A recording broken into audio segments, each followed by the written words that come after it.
the Kiss 92.5 studios in Toronto. Ladies and gentlemen, This is Roz and Mocha. it's Roz Mocha. What's going on? Hey guys, this is Bruno Mars. This is Selena Gomez. Chainsmokers. Lady Gaga. Calvin Harris. Celestia Cara. This is Ed Sheeran. You're listening to my boys Roz and Mocha. Roz and Mocha. My boys Roz and Mocha. The Roz and Mocha Show. Between Roz and Mocha, who is your favorite? Roz. Mocha. I just Mocha. You guys are so funny, man. Congratulations, Lisa!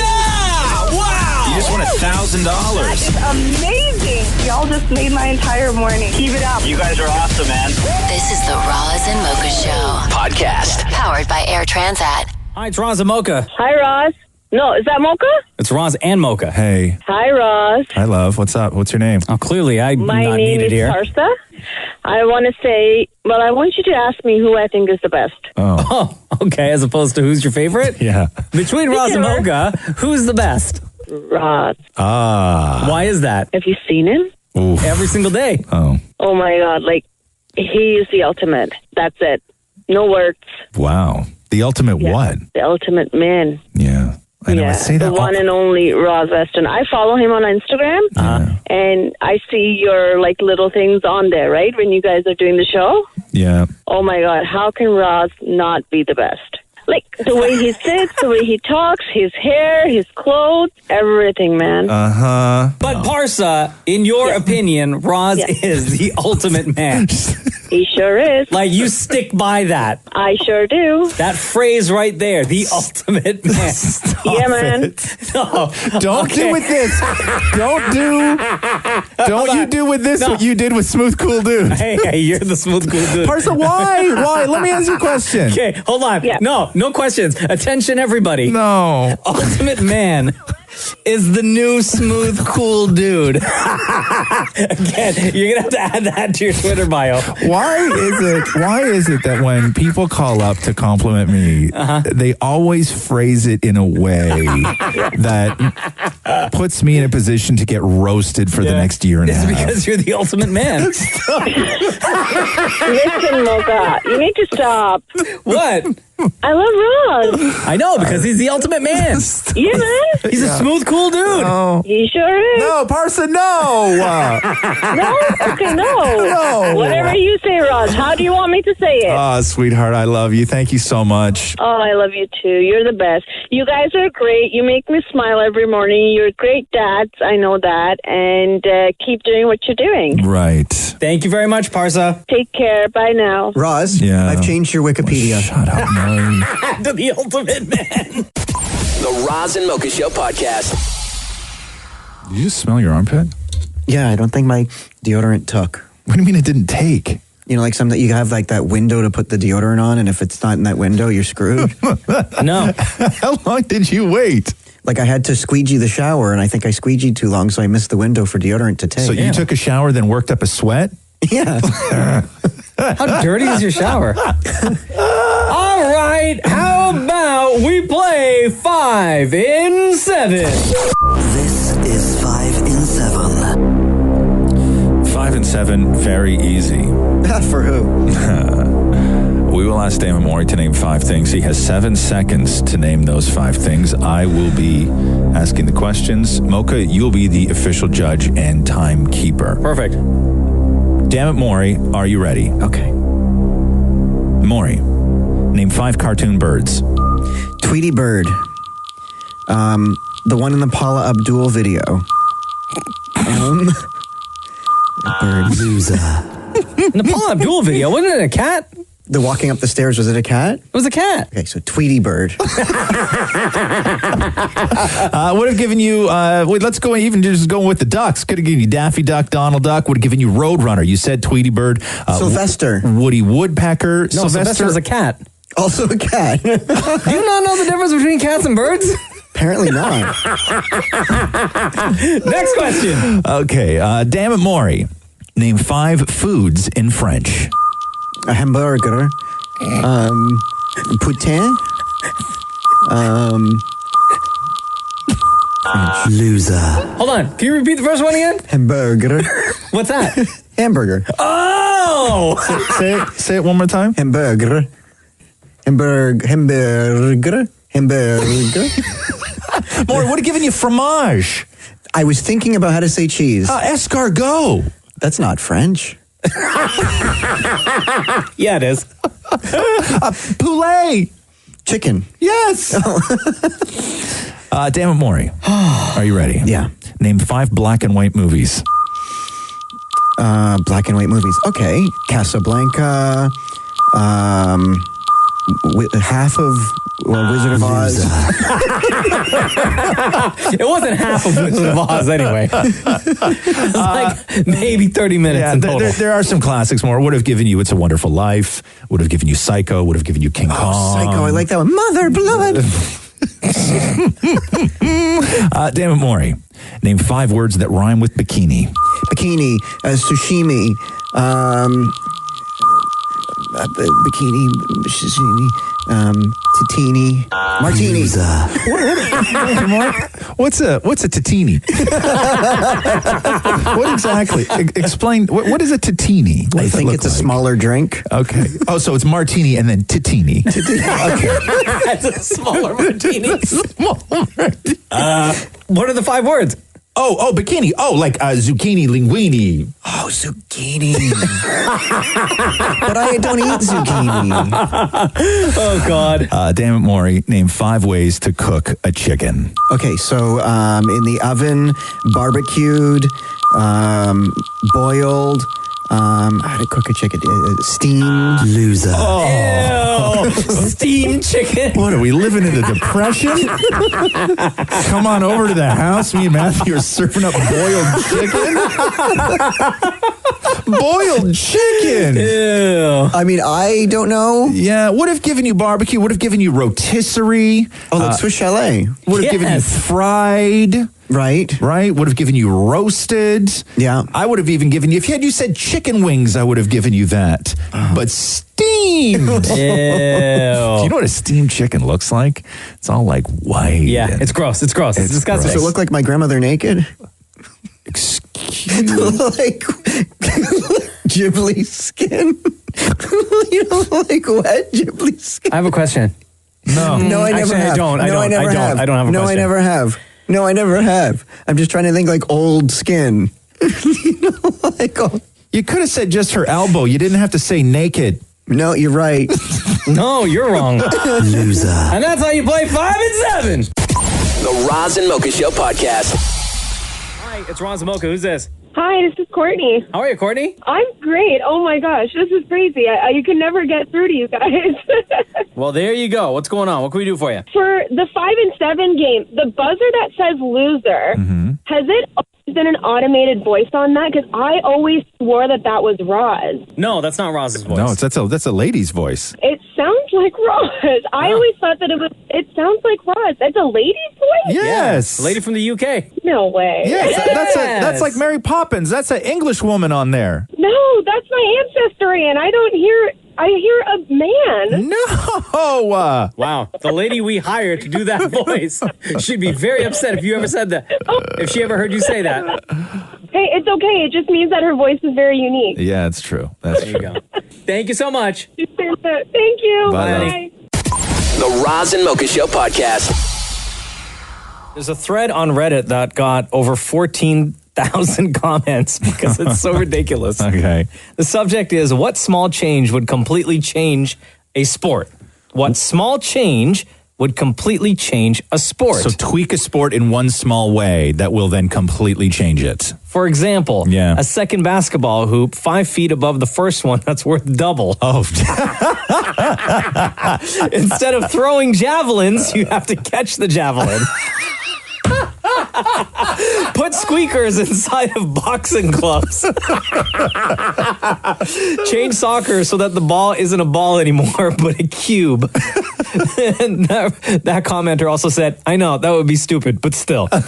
Another one. If a soccer match has a 0-0 score in the last 2 minutes, sirens go off and multi-ball flashes on every screen. A small round hole then opens in the middle of the pitch and 100 additional soccer balls are fired into the air. Players then have 2 minutes to score as many goals as possible in the remaining time.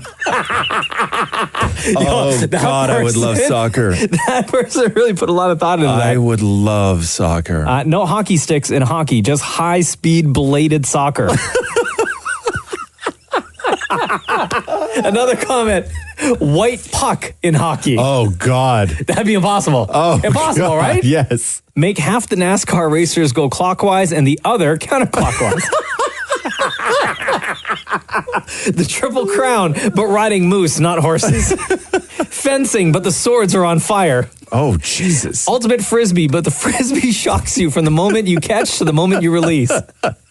Tennis, but there's a golden retriever on each side of the court that just wants the ball. If the dog on your side gets the ball, you lose a point. And finally, this thread on Reddit. What small change, what tweak would completely change a sport? Gymnastics, but you have to wear a full set of medieval armor.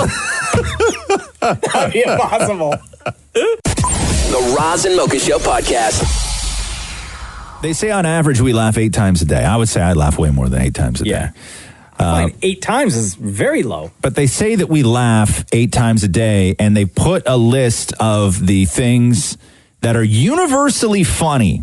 Oh, okay. So these things are things that the vast majority of us will always laugh at. Sorry, I was just picturing myself in the mirror. Like farts? Farts are not on there. Burps. Really? Burps. Watching someone trip and fall. Puns are on there. Bad photos of people are on there. People mispronouncing words is on there. Dad jokes are on there. Reality TV is on there. Memes and animal videos is on there. Sitcoms on television. The number one thing on the list is things our kids say. Knock-knock jokes are on there. Oh, yeah. If people still tell knock-knock. Knock-knock. Knock-knock. Who's there? Who's there? No, sorry. Sorry. Knock-knock. Sorry? No, who's there? No, Are you doing a knock-knock joke? Yeah. Okay. Oh, that's say that.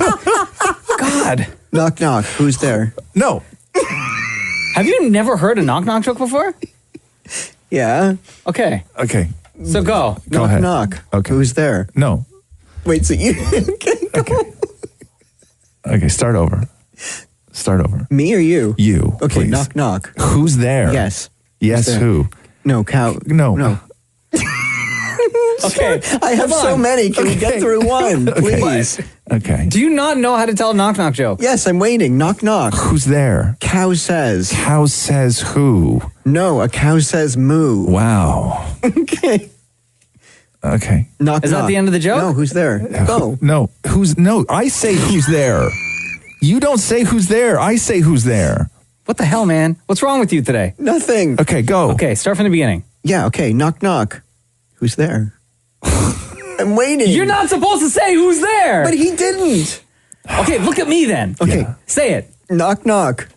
Who's there? I'm supposed to say who's Then there, not say you. it. You haven't said No, it you yet. can't say knock, knock, who's there and point to me. knock, knock. Who's there? Yes. You said it again. Okay. Yes, who? Oh, huh? I don't get it. No, I didn't even say the part yet. Knock, No, knock. but you said knock, knock. I said who's there. Yeah, You who's said there? yes, and I said yes, who, and then you said No, I didn't say yes. I said yes because you said who's there, and I'm like, yes, you're right. Is this That's what part of you the said. joke? No. Oh. Knock, knock. Who's there? Right, yeah. But yeah, who? No. No, Okay. what?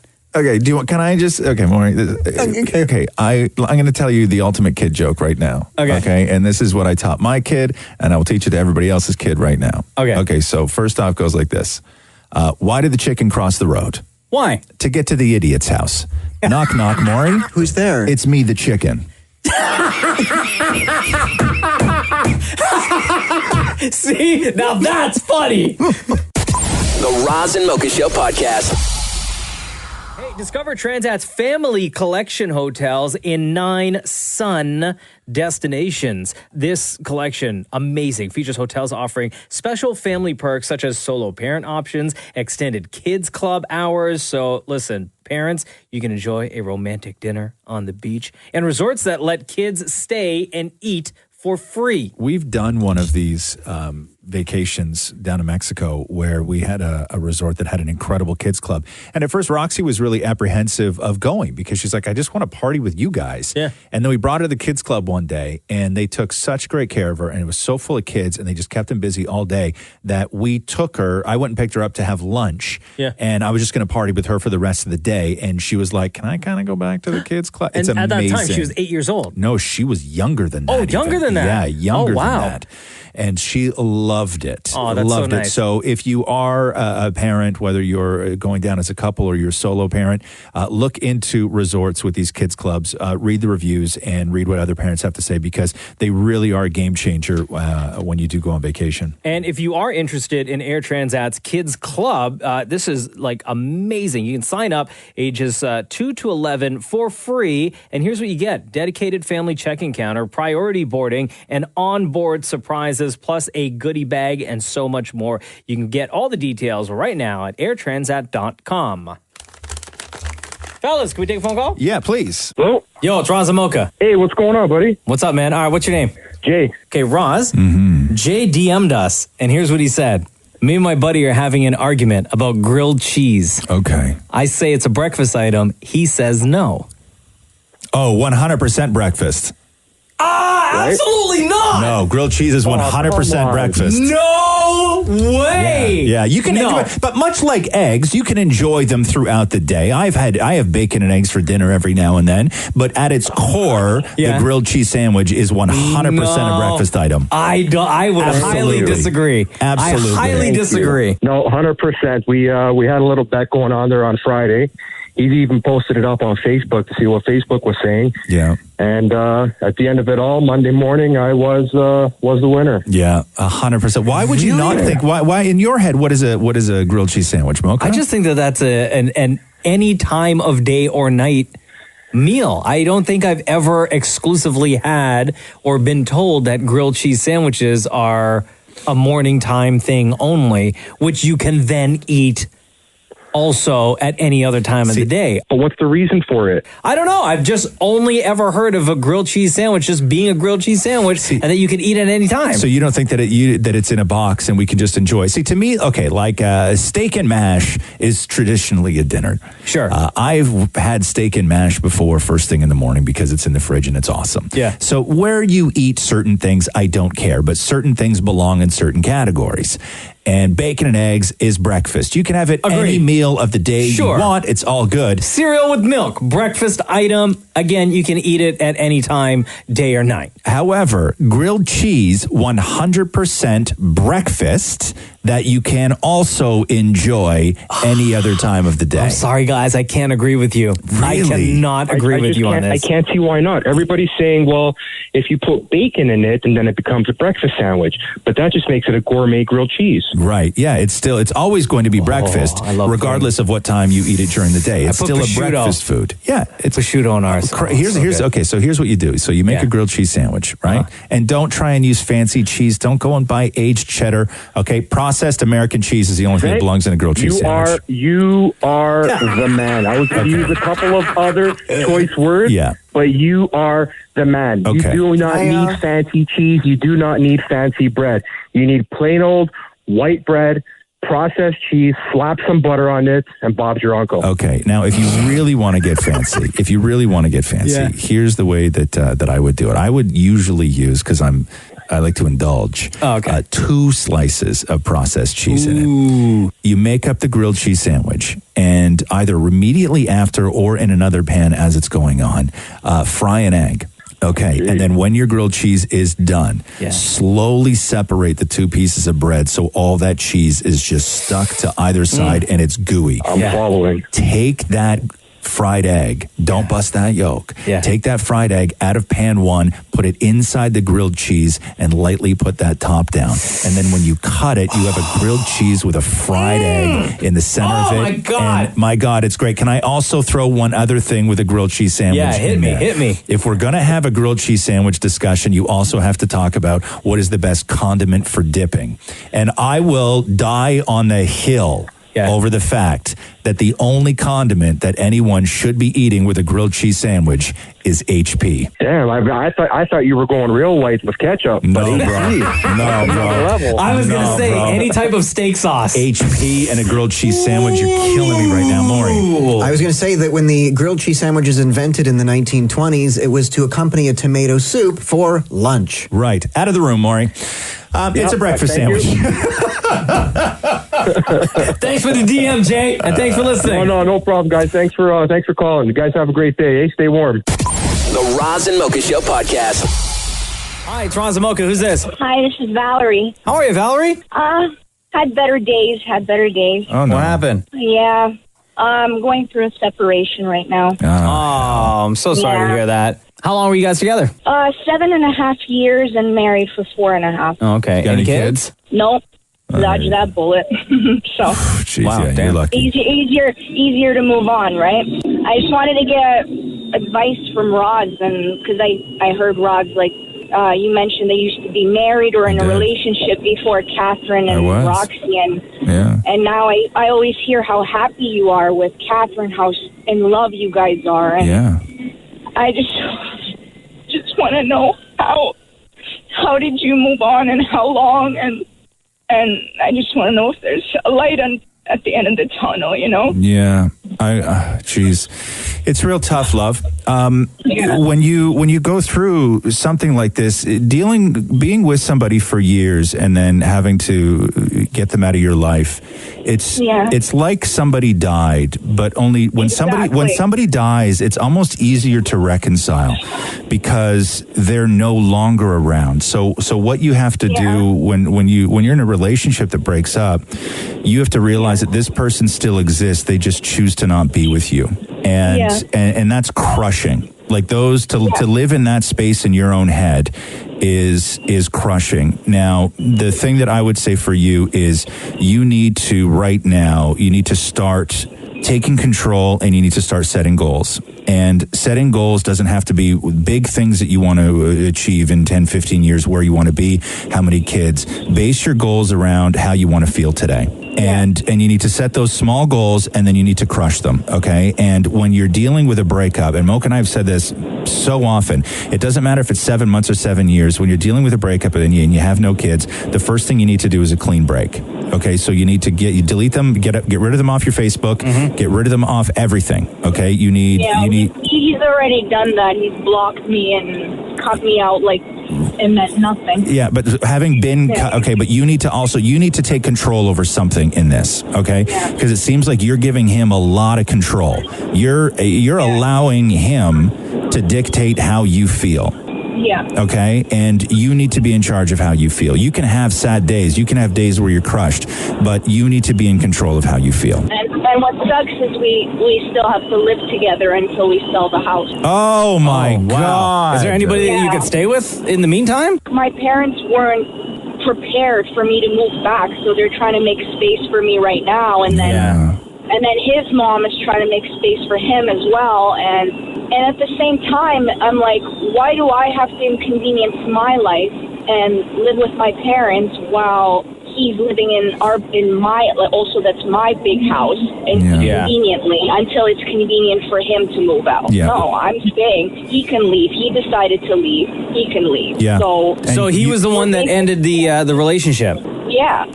Tell him to leave. Easier said than done. No, it's not.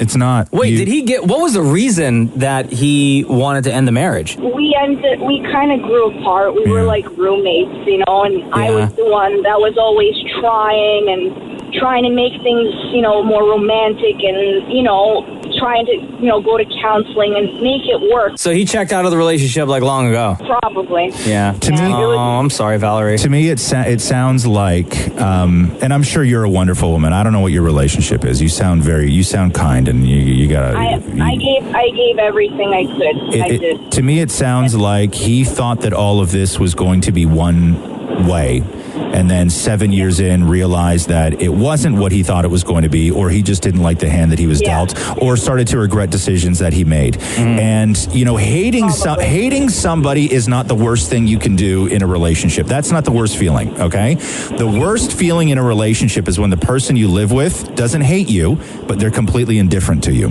Yeah. You can deal with somebody hating you. You can talk that through. But when somebody has got to the point of where there's resentment, that is so difficult to come back from. Yeah. It's so hard to get to a point again where you guys are living happy and communicating with each other when there's resentment and indifference. It's almost impossible. It's almost impossible.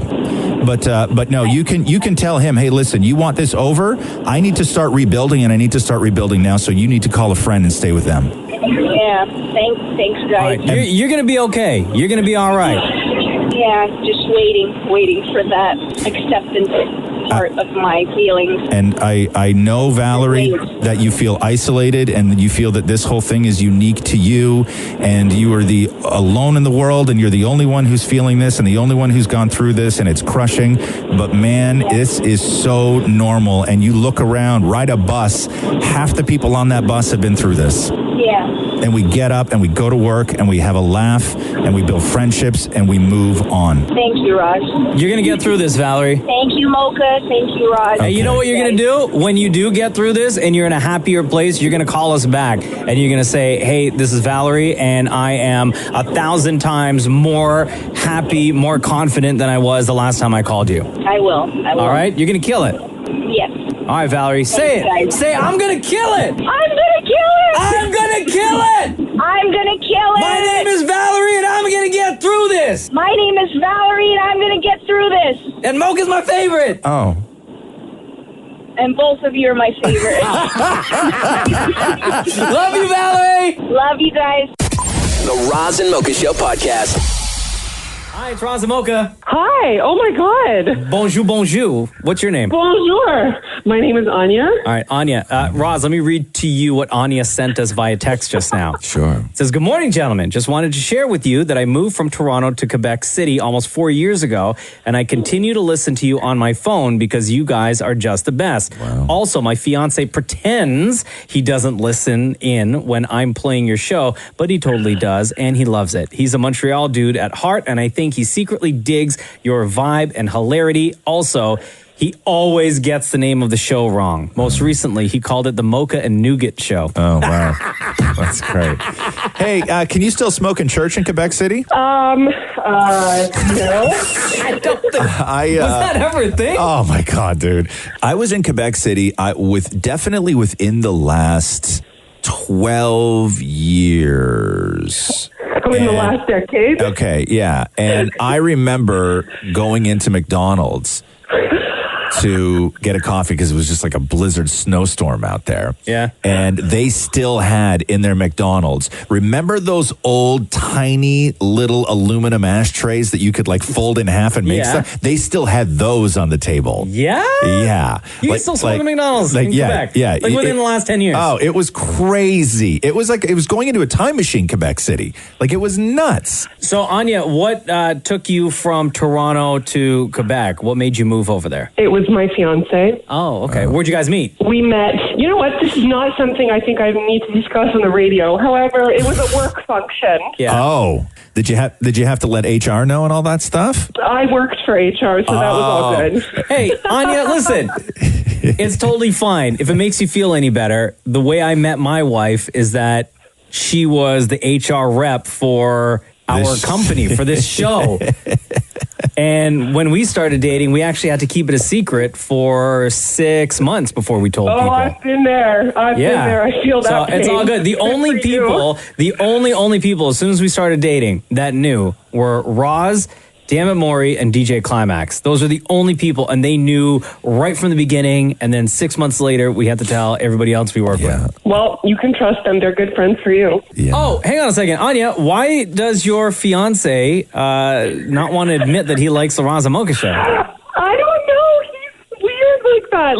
Like English is his second language, so I feel like if he doesn't get one joke out of 10, he feels kind of like excluded. It's so weird, but like his English is super good, and I know that he loves you guys because like we used to drive into work together, and I would have the show playing on my phone, and he would just have this like little smile and this knowing nod, but for some reason he was reluctant to admit how much he loves the show. I don't know why. Isn't it enough that, you know, he's French everywhere else in this country? Right? You know, like, isn't, like, when's, and don't get me wrong, I'm born in Montreal, so I can say this, okay? Nice. Okay, stop being so lousy, right? Everything, it's not just the show, this feeling of being excluded. It's everything, and they go looking for places to feel excluded. That's a hot topic you got right there. Yeah, exactly. Well, Anya, thank you for your text today. Thank you for continuing to listen to the Roz and Mocha show, even though you are out in Quebec. And oh my God, thank you for calling me. You guys like totally made my day. You broke my workout, but you totally made my day. I'm going to go finish my coffee now. All good. And tell your fiance we said hello and go Leafs go. I will.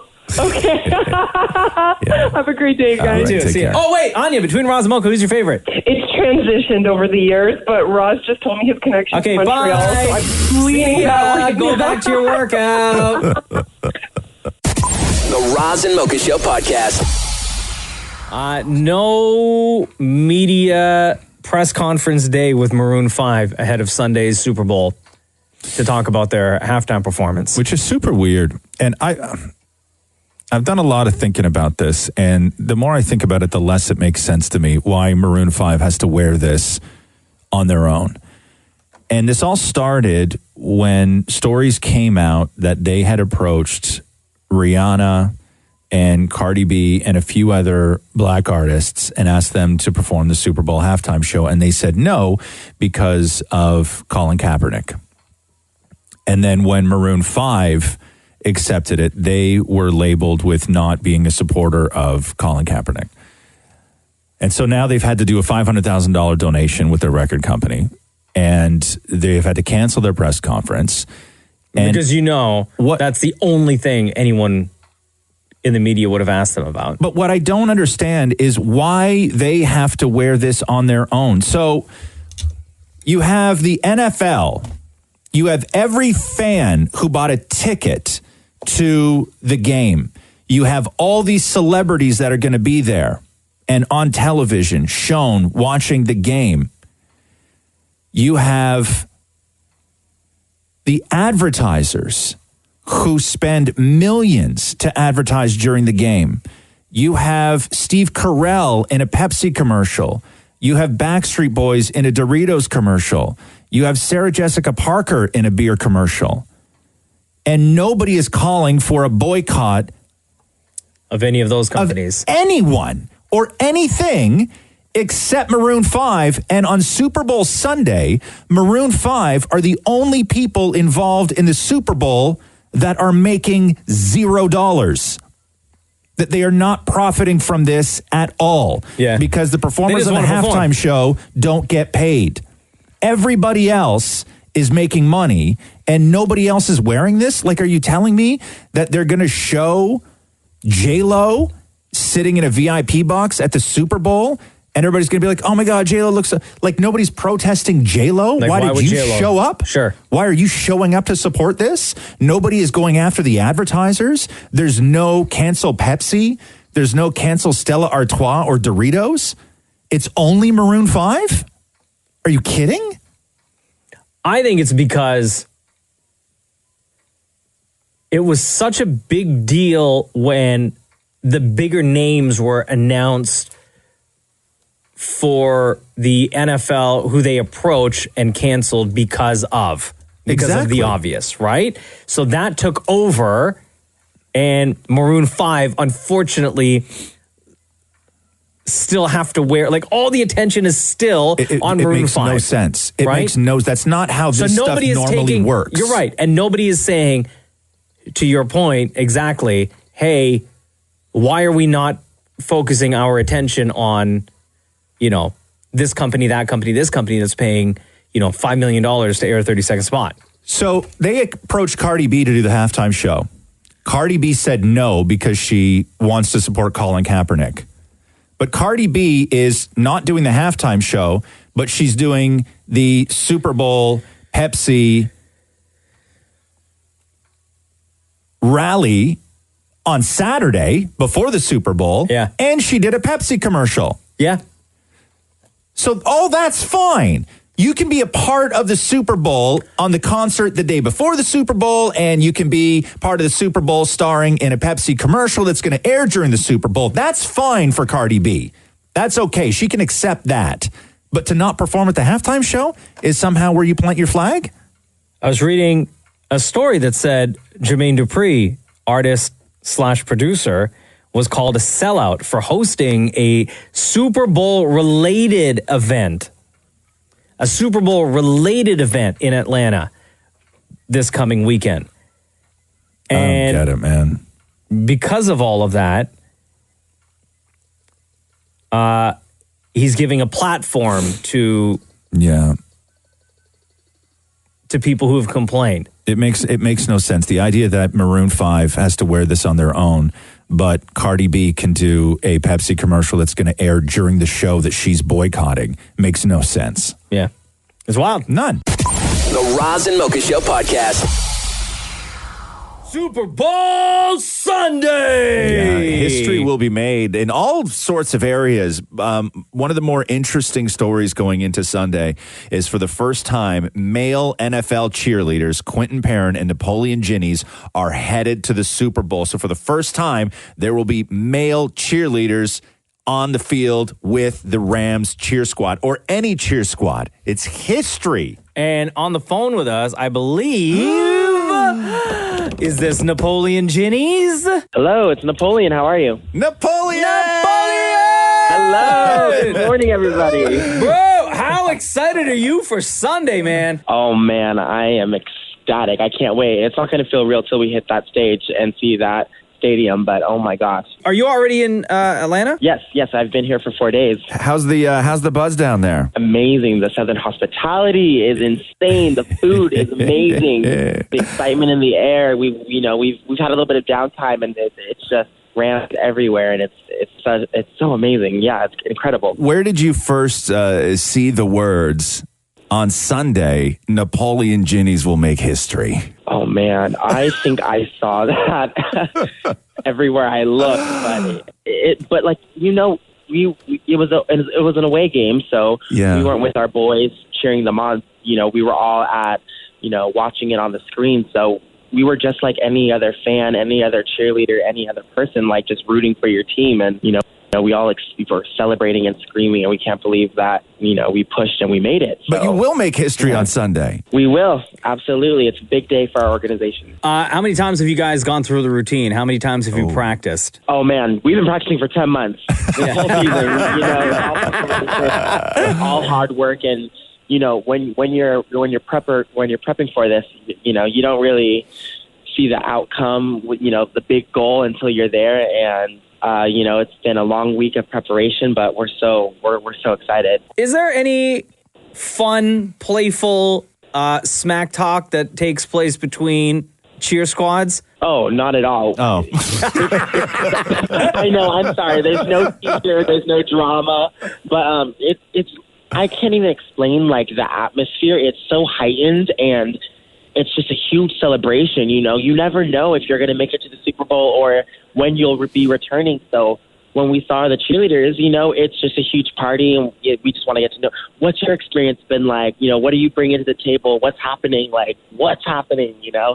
It's a huge party. You really want to beat Tom Brady, though, right?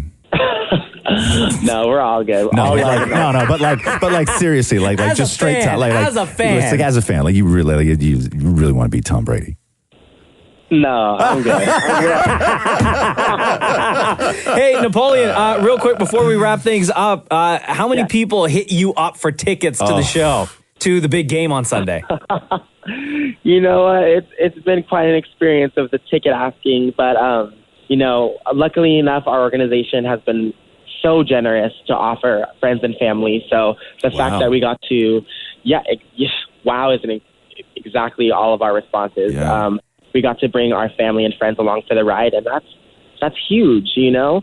Unfortunately, you know, we can't just give out free tickets, but we get to share this once-in-a-lifetime opportunity with our friends and family, which has just been such a blessing, and we're all along for the great ride. Is there anything that you can say? Is there part of a chant or a cheer that you guys do that you can give us right now? Absolutely. Go for it. Ready for it? It's yes. pretty complicated. Go Rams! Oh. Napoleon, you are the best. Please. Oh, wait, was that it? Yeah, that's it. Oh. Listen, give our best to Quinton as well. He is a huge part of this, and congratulations for making history on Sunday. Good luck with everything, man. Thank you guys so much. Thank you. The Roz and Mocha Show podcast. Dan Mori hit the streets yesterday to help cheer people up. And as people are like hustling, bustling through the city, trying to get home, trying to get to wherever it is they got to get to, walking through that snow, avoiding traffic, he wanted to cheer them up by telling them jokes. However, not just regular jokes. Uh-huh. When we got 20 centimeters of snow, David Morey wanted to tell summer jokes. Right. To help cheer people up. As the snow is falling, to try and warm people up, I'm heading out into the storm with some summer jokes and a photo of Roz Weston in hopes to warm people up. It's so hot. How hot is it? Oh, I saw a chicken lay an omelet. I get it, because the pavement's hot. Got it. Did that help at all? A little bit. Were you at all prepared for this weather today? Not at all. Can I tell you a quick joke to warm you up? Sure. It's so hot. What do you want me to say? Oh, that's when you go, how hot is it? It's so hot. How hot is it? I saw a squirrel picking up his nuts with oven mitts. Because I'm doing summer jokes. Did that help at all? Did that warm you up? No, not at all. No. It's so hot. How hot is it? I saw the devil in Walmart buying an air conditioner. Okay. I don't know if I feel warm. Excuse me, where's your winter hat? I don't have one today. Did you not know the storm was a-coming? Yeah, but that's okay. It's Canadian. I'm used to this kind of weather. It's so hot. It's so hot that the devil... No. You just go, how hot is it? Oh, how hot is it? My thermometer stat goes all the way up to, are you kidding me? That's very good. Maybe if I showed you a photo of Roz Weston, it'll warm you up. Sure. Oh, that's great. That's hot. Excuse me, how cold are you? How cold are you? How cold are you? How cold are you? No, but how cold are you? How cold are you, man? It's so hot. It's so hot. No, you just go, how hot is it? It's so hot. No, you go, how hot is it? How hot is it? I bought a loaf of bread, and before I got home, it was toast. Oh, wow. That's phenomenal, man. Did it warm you up, thinking about summer? I don't think so. It's so bad right now. Okay, you got to wipe your nose. There's a booger hanging. Oh, man, All right, take care. Okay. Roz and Mocha's Fix My Life. What advice can you guys give me? Okay, so my question is... Got a problem you can't fix? Roz and Mocha got you. Rachel, hello. Hi. How are you today? I'm good. Good. It's Roz Mocha, by the way. Hi. Hey, Rachel. So you wrote us this. Roz Mocha, FML, Fix My Life. My mother and I live in different provinces. She was a single mom up until the point that I was 8 years old. You consider yourself to be successful. You got a full-time job. However, there's not a payday Friday that goes by where she isn't asking you to transfer her money. It said, you said that it's putting you in a tough spot because she's provided you for your whole life and you feel like you have to repay the favor, but financially you can't support her. And it also puts a strain on your marriage because you're hiding the fact that you send your mother money from your husband. Please help. That's right. That's an awful situation, but not an unusual situation. Rachel, have you actually had that conversation with your mom, though? Like, listen, I have my own family. We have our own bills. Like, I can't always provide money to help you live. I think she know, like, we talk probably like twice a week, so she does know, but I have a hard time saying it in a way where it's sounding as if I can help her, but really I can't, because she's very... I think like she would kind of cut me out of her life if I was mean or rude. Or I'm scared that she would. What is your mother's financial situation? Why does she always need you to wire her money? She doesn't work, and I don't know if that's an excuse or she just doesn't want to get a job, but she doesn't work and she uses that she kind of needs like the grocery. She needs money for groceries, but I think it's going elsewhere. How old is she? I think she's got to be in her 50s, like early 50s. I think 53. She'll turn this year. She can still work. Young, yeah. When you say you think that the money's going elsewhere, where do you think it's going? Alcohol. Yeah. Oh, okay. So, do you have siblings? I don't. You don't. Okay, so you're an only child. Yeah. Okay, so, geez, these situations are tough because, yeah, your mom did provide for you, and what winds up happening is that your mom's terrible with money, or a parent is terrible with money, or they're in a situation where they need money. They will obviously come to you. If you say no, she's going to lose her apartment, or if she owns a house, they're going to foreclose on it. She's going to be on the street, and most likely living with you at some point. Right. Okay? I don't want that. So, and if you don't give her money, to her, and she probably won't have a problem saying it, you're the bad daughter that doesn't want to take care of her own mother. You can't, we can't let our family members just disintegrate if they haven't done anything terrible. Like, you can't just turn a blind eye. This is a sort of moral, ethical question as opposed to a financial question. There's a lot of other layers to this. But I will say this, is that have a conversation with your mother, okay? And also, you have to tell your husband about this. Mm-hmm. You have to tell your husband about this. Especially if you think that the money that you're sending to her might be going to alcohol. If you are giving your mother money, before you give your mother another dollar, ask for every single receipt for every dollar you gave her last week. Right. Okay. Yeah, that's a good idea. That is your right. You can ask your mother to do that. You can't let your mother become homeless. No. And I would feel terrible. But you can ask your mother for receipts. All right. And then how do I say, like, if I can't give her money that week, how do I say it in a way that's not going to make me seem like a horrible child? If you don't have it, you don't have it. Then you're in the same situation that you are. Straight up. You have to tell her straight up, Ma, I don't have the money. You know? Here is where all of my money, all of our family's money is going towards. Like, we have to buy groceries. You have kids? I don't, no. Yeah. Okay, but it's you and your husband. But still, you have responsibilities. You have car payments and you have, mortgage payments or rent or whatever. Like, you and your husband need to survive as well. Does your mother rent? She does, yeah. She does. How much is your mother's rent? She won't tell me. Okay, why don't you know that? I don't ask. Yeah, you should. Yeah, you need to know that. You need to know what her rent is, what her bills are. Yeah. Okay. Right. How much money are you giving her? Not a lot. Like, I'm saying maybe, like, if it's a payday Friday, it'll be maybe like $35 here, $40 here. But in the end, after a month, it adds up a lot. Where does your mother currently get her money for her rent and her bills? Probably from, it's got to be like disability or EI or her siblings. She lives near her sisters, and I know they help her out. Okay, so here's what you need to do. Do you have a good relationship with her siblings? I do, yep. Okay, you can have that conversation with them as well to say, hey, listen, my mom's calling me for money.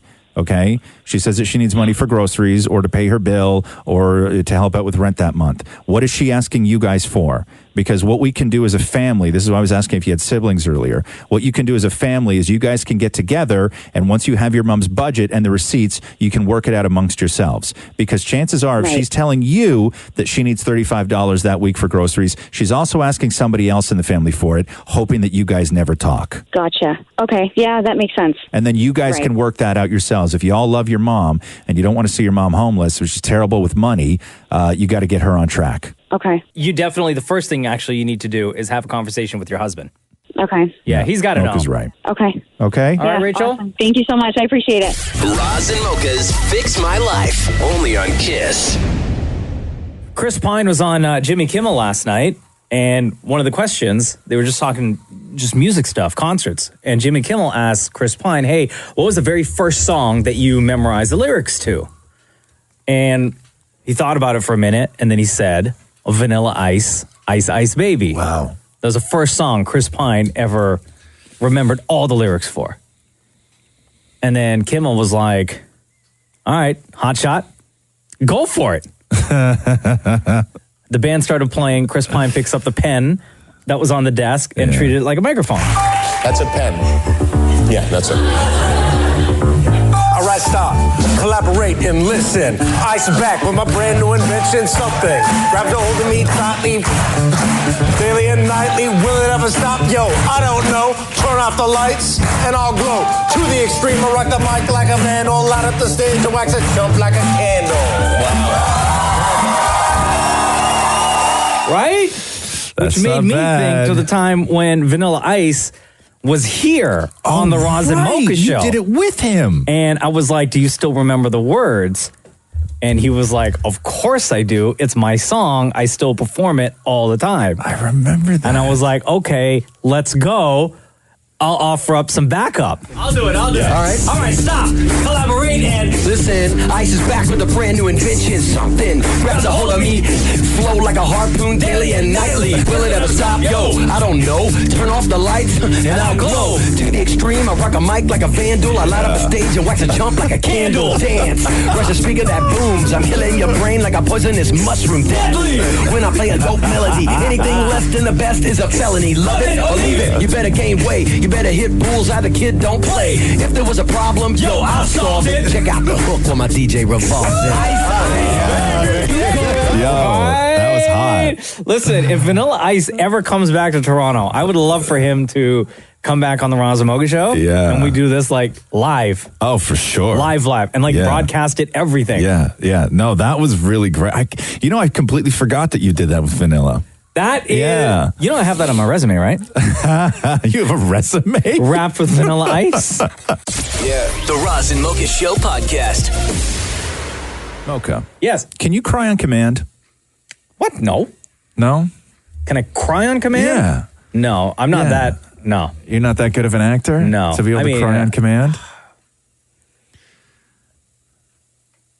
I'm going through something right now where they tell you how to cry on command. Oh, God. So the first thing they do, there's cheat ways too. Like you can pinch yourself, they say. That doesn't work. It doesn't work? No. And I've tried pulling out nose hairs too. That just makes me sneeze. Right. Yeah, I guess maybe pulling out a nose hair would get you at least teary-eyed. And then they say to yawn. Sometimes when you yawn, you can. Oh, yeah. My eyes water every single time I yawn. But is there a difference between eyes watering and crying? Yes. I just yawned because you jabronis just said yawn. But the number one thing on their list to say is use a memory. The most obvious tool is your own memory when trying to make yourself cry to stimulate tears. Recall moments that make you uncomfortable, sad, or even a little scared. Within reason, they say. So I don't even know how to do this. I mean, I could start going deep into my own head and start thinking of some really tragic and terrible things and probably start crying, but I don't know if I want to do that. Like girls dumping you? Far. No, not I know girls something, dumping me. but I won't say it. Yeah. Because it'll make me cry. Something about your life. Oh, God. Something about my life. Because it'll make me cry. Yeah, I don't know. Do you have anything in your life? I think about my grandfather, who I loved a lot. Okay. Or I think about the horrible time to come when my dad passes eventually. Wow. Well, damn. Yeah. You think about future crying. Yeah. But if I need to now cry, I future cry. No, Right. future sadness. Future sadness to now. Do you have anything in your past, Mocha, that if you thought about right now, you could cry instantly? Oh, yeah, probably, but I'm not going to. You're not going to I don't want to go down that road, guys. No, you don't want to cry this morning? No. What's wrong with three men crying? There's nothing wrong with it. Crying. Now, there might be something wrong with three men trying to make each other cry. As some sort of No laughing. as some sort of sport. But I don't know. There's generally nothing wrong Do you with wanna three men pinch me? crying. No, I don't want to pinch you. So I want you to think. I don't want to say that the first person to cry wins, because that's a terrible game to play. Yeah. But the first person to cry wins. Okay. Okay. I got to close my eyes, though. I can't look at you guys because then I'll laugh. Yeah, I know. Okay. That was a sniffle, by the way, not. Okay. I'm going to try and go deep. And again, if you're just joining us right now, there's ways to make yourself cry. You can pinch, you can pull a nose here, you can do all this other stuff. I'm good. But are you crying already? The more you win. I don't see tears. Hold on, I don't see tears. That's just sniffling. What did you think about? You actually saying that I was doing a good job once. Shut up, man. Go back to your dad dying. The Roz and Mocha Show podcast.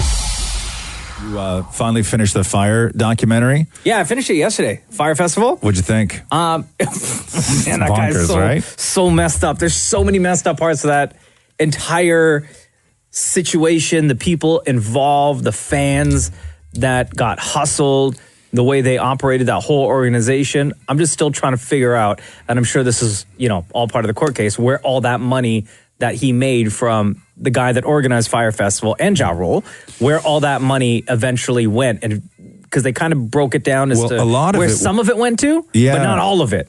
So the Fire Festival, if you don't know, it's a documentary on Netflix, and it was a big story, I guess, about a year and a half ago, where this guy named Billy McFarlane and Ja Rule were going to throw on the world's greatest music festival at a Bahamian island that was once owned by Pablo Escobar. That they bought. That they quote-unquote bought. Allegedly.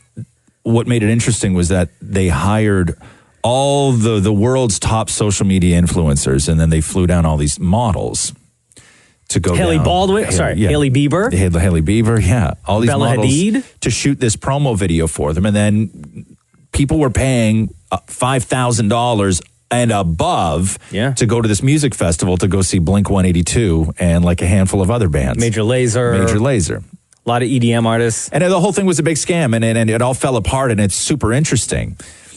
It's a fascinating documentary. And then when it all fell apart, he was still trying to rip people off.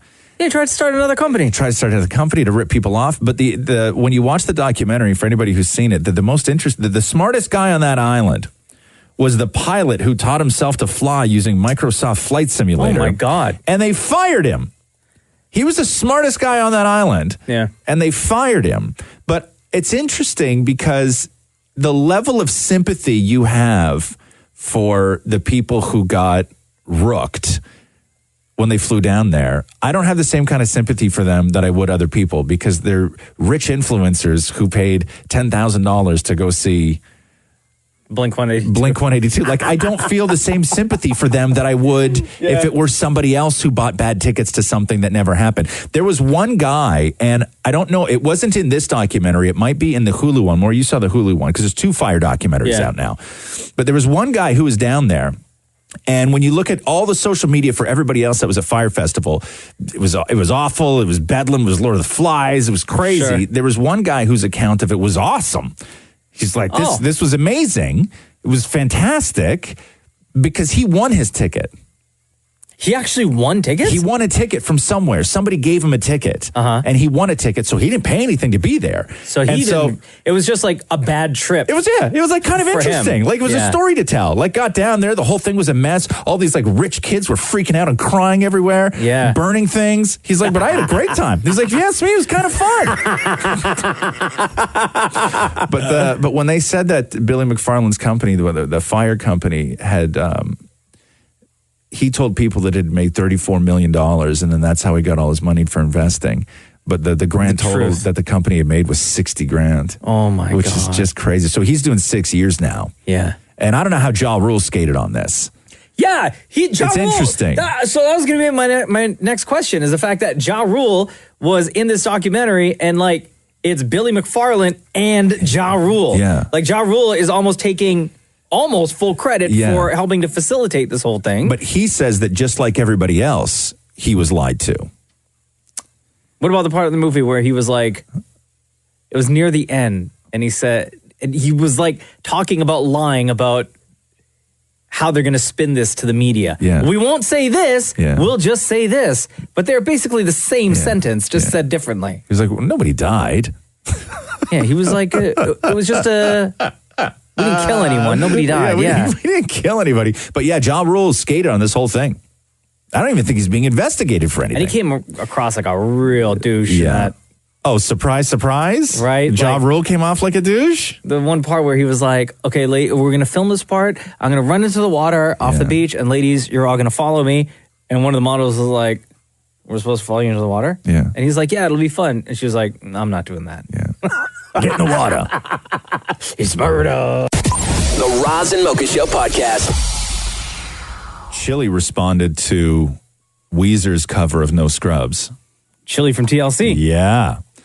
Uh-oh. Because Weezer released a whole album of covers, and they did Michael Jackson. But the big one that was trending that everybody grabbed onto was their cover of No Scrubs. No, I don't want your number, no. I don't want to give you money, no. I don't want to meet you nowhere, no.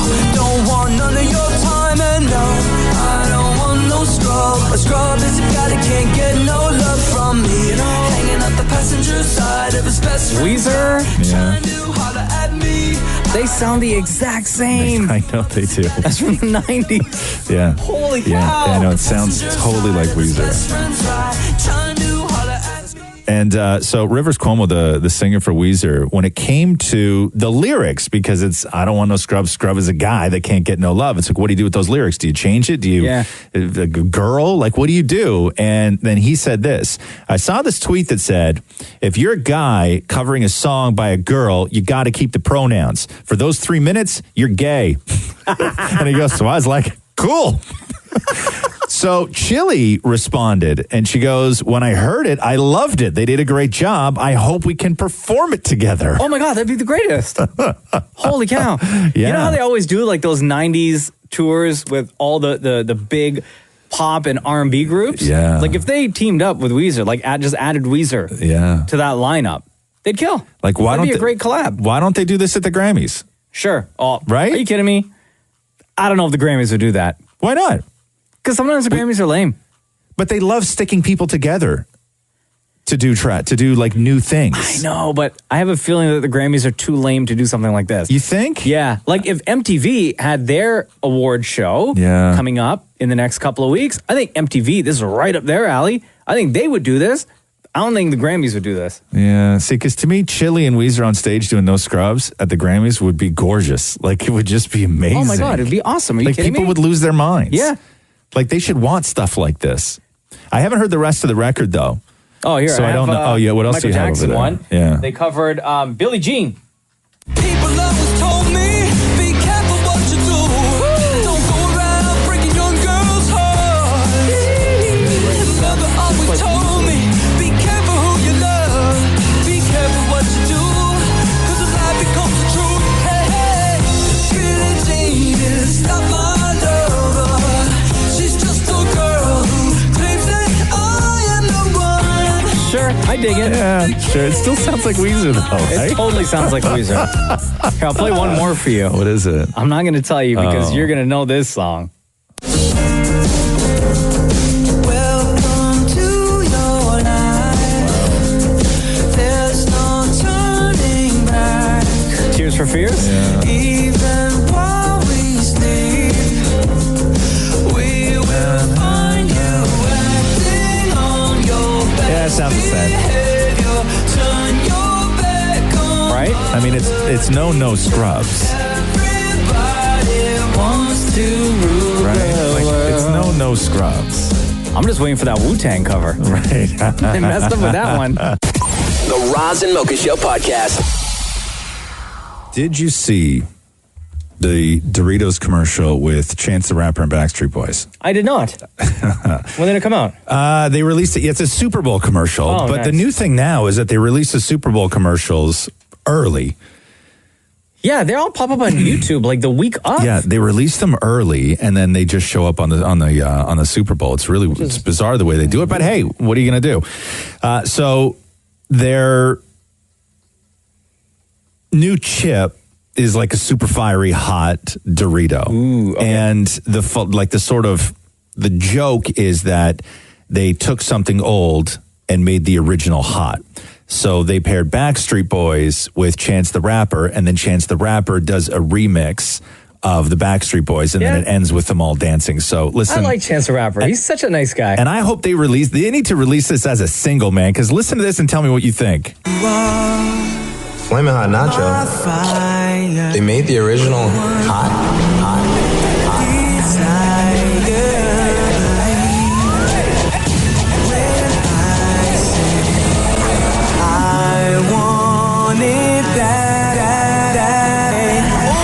Stuff all over my nachos, walking like a taco, driving over potholes, hotter than a pot roast. Fingers on my hot chips, red-handed, come on, man, I'ma need some chopsticks. Before I leave the house, man, I'ma need another outfit.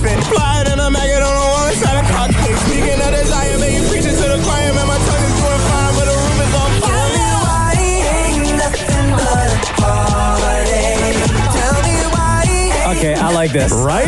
Yeah. Yeah, I like it. I never wanted you to say. Thank you. I want it that way. Now it's hot. Wow. Right. Okay, can I tell you, when that airs on Super Bowl Sunday, Yeah. I have a feeling immediately after it's going to get released. You think so? I think so. Yeah. Yeah. Because they're going to want everyone talking about it and super hot shows like ours to play it on the radio on Monday. I would love to. And then it ends, and it's really like the video, the commercial is crazy. So they took the Backstreet Boys back to that airplane hangar from the original video. Oh, perfect. Dressed them all in white again. Yeah. And then they had Chance the Rapper. Those guys are like super old. Right? Not super old, but. And then they had Chance the Rapper doing all the moves with them. Yeah. Like it's crazy to me, the level of these commercials. And this is one of my favorites. I mean, because I love that remix. That's crazy. And Backstreet Boys are having like a hell of a year. They're about to launch a massive tour. They're nominated for a Grammy. Yeah. They just released an album on Friday last week. And it's probably going to go number one, which is bonkers. So that commercial, that Doritos BSB Chance the Rapper commercial right there is 60 seconds. Yeah. So I'm curious to know how much Doritos paid, because you always hear that these big companies during Super Bowl Sunday will pay millions for a 30-second commercial, maybe $2.5 million bucks. So for a 60-second air during the Super Bowl, how much did they pay? $5 million maybe? I don't know. But I don't think money's an object for companies like that. Like when you're dealing with Pepsi and Doritos and everything else, money's no object. It's just not even a thing. Nobody goes back and checks the bank account on Monday and goes, ooh, God, we really did that, huh? Yeah. Nobody does that. Can you tell me somebody downstairs who the hell spent $5 million bucks yesterday? But yeah, they got to release that song. They really do. So. The Roz and Mocha Show podcast. Alessia picking up 3 Juno nominations when it was announced yesterday. Sarah McLachlan hosting. I like that. I like Sarah McLachlan. She's a ton of fun, man. She really is. You wouldn't know it though, right? Sarah McLachlan? Yeah. I know. She got all them like super sad songs. Well, exactly. She's one of those artists where it's like, and you know what put Sarah McLachlan over the top is that she was always like this emotional singer, but then she did the commercial with the dogs. Oh my God! Right? Yeah. Don't even. Yeah. Don't mention it. That changes everything. Don't change. Like don't that. mention it. It's so interesting that everything that she's done in her career, all the wonderful things she's done, all the people she's helped, everything she's done. The commercial with the dogs, because people love dogs more than anything. Yeah. And it's the commercial with that. If you don't remember it, she's sitting there. It was like for the SPCA or something like that. I don't remember. With a doggy on her lap. With a dog on the lap, and it was to help dogs. And then it was the song, and they showed dogs in cages, and it was the Sarah McLachlan song, and just like it was crushing. But that is when I think of Sarah McLachlan. Was it Angel in the Arms of an Angel? Maybe. Arms of an angel. Right. Oh my God. But I'm about to donate all my money right now. Thank you. But out of all the things that Sarah McLachlan's done, when I think of Sarah McLachlan, I still think of the emotional sort of devastation that you suffered every time you watch TV late at night. And also because that commercial, the PSA, used to come on late at night. And when you were up watching TV late at night, you were up watching like some no good stuff. Like Cheaters on Fox. Yeah, right? Like you were always up watching some real trash, right? Just some junk. Cops. Absolute garbage. And then Sarah McLachlan would come on with the dogs, and you would just feel horrible about every decision you've made in life. Yeah, like why did I just open this second bag of chips? How did I get here? Yeah. Like what have I done wrong? And that's what the commercial did, and it was just so bloody impactful. But you wouldn't know it, but she's a ton of fun. She loves to laugh, man. I really, really like Sarah McLachlan, and again, she was announced as the host for the Junos, March 17th, happening in London. London, right. Which I love, at Budweiser Gardens. Yeah. The Roz and Mocha Show podcast. I was walking down the street. Walking? Well, stop it. Come on. I walk? What? Yeah, from the front door to the Uber. No, not true at all. Not true at all. I walk 2.5 blocks from the LCBO to my house. Oh. All the time. Okay. All the time. Wow, you're really rocking up those steps. Yeah, I know. I've done that trip so many times. I could probably tell you exactly how many steps they are without that little thing on my hand. You've done that walk so many times. Yeah. You would kill it at the Bird Box Challenge. Oh, I could. No, absolutely. You're right. Right? Yeah, you're absolutely right. But I had, I was wearing a T-shirt, and I have a lot of similar shirts. When, yesterday? No, it was on one of the days when it was super cold. Oh. Where I had a T-shirt on. And just a T-shirt? No. Like I had my jacket on too. But I have a couple shirts that are very similar. But one of them that I accidentally got a size smaller than what I normally wear. Okay. So I have like an extra small? No, just I got a large when I should be an extra large. And for some reason, I haven't taken it out of the rotation. Okay. And every now and then, in the middle of the night when we get dressed for work, I put it on, and then I go my whole day, and I realize I'm wearing a belly shirt. Right? It's a swole. Yeah. And so I had that the other day, and I hadn't had it in forever since I was like a kid, where everything on your body is warm except the inch above your belt line. Oh, right? Yeah. Where it's just like an inch of your belly. But still, that's freezing cold. That would affect your whole body. And I kept trying to tuck my T-shirt into my jeans. Right? Like a nerd? Like a nerd. Yeah. And then so I had to stop, and I had to undo everything. I put my bag down. I'm on the sidewalk, and I undid my coat, and I undid like the top of my pants, and I tucked my T-shirt all in my jeans, right? And I'm like, okay. Does not look suspect at all. Right. And so I tuck my T-shirt into my jeans. And then I finally get home, and I take my jacket off, I put my bag down, everything else, and Catherine always does the exact same thing, which is she always opens her arms, and then I walk over and I give her a big hug every single night when I get home.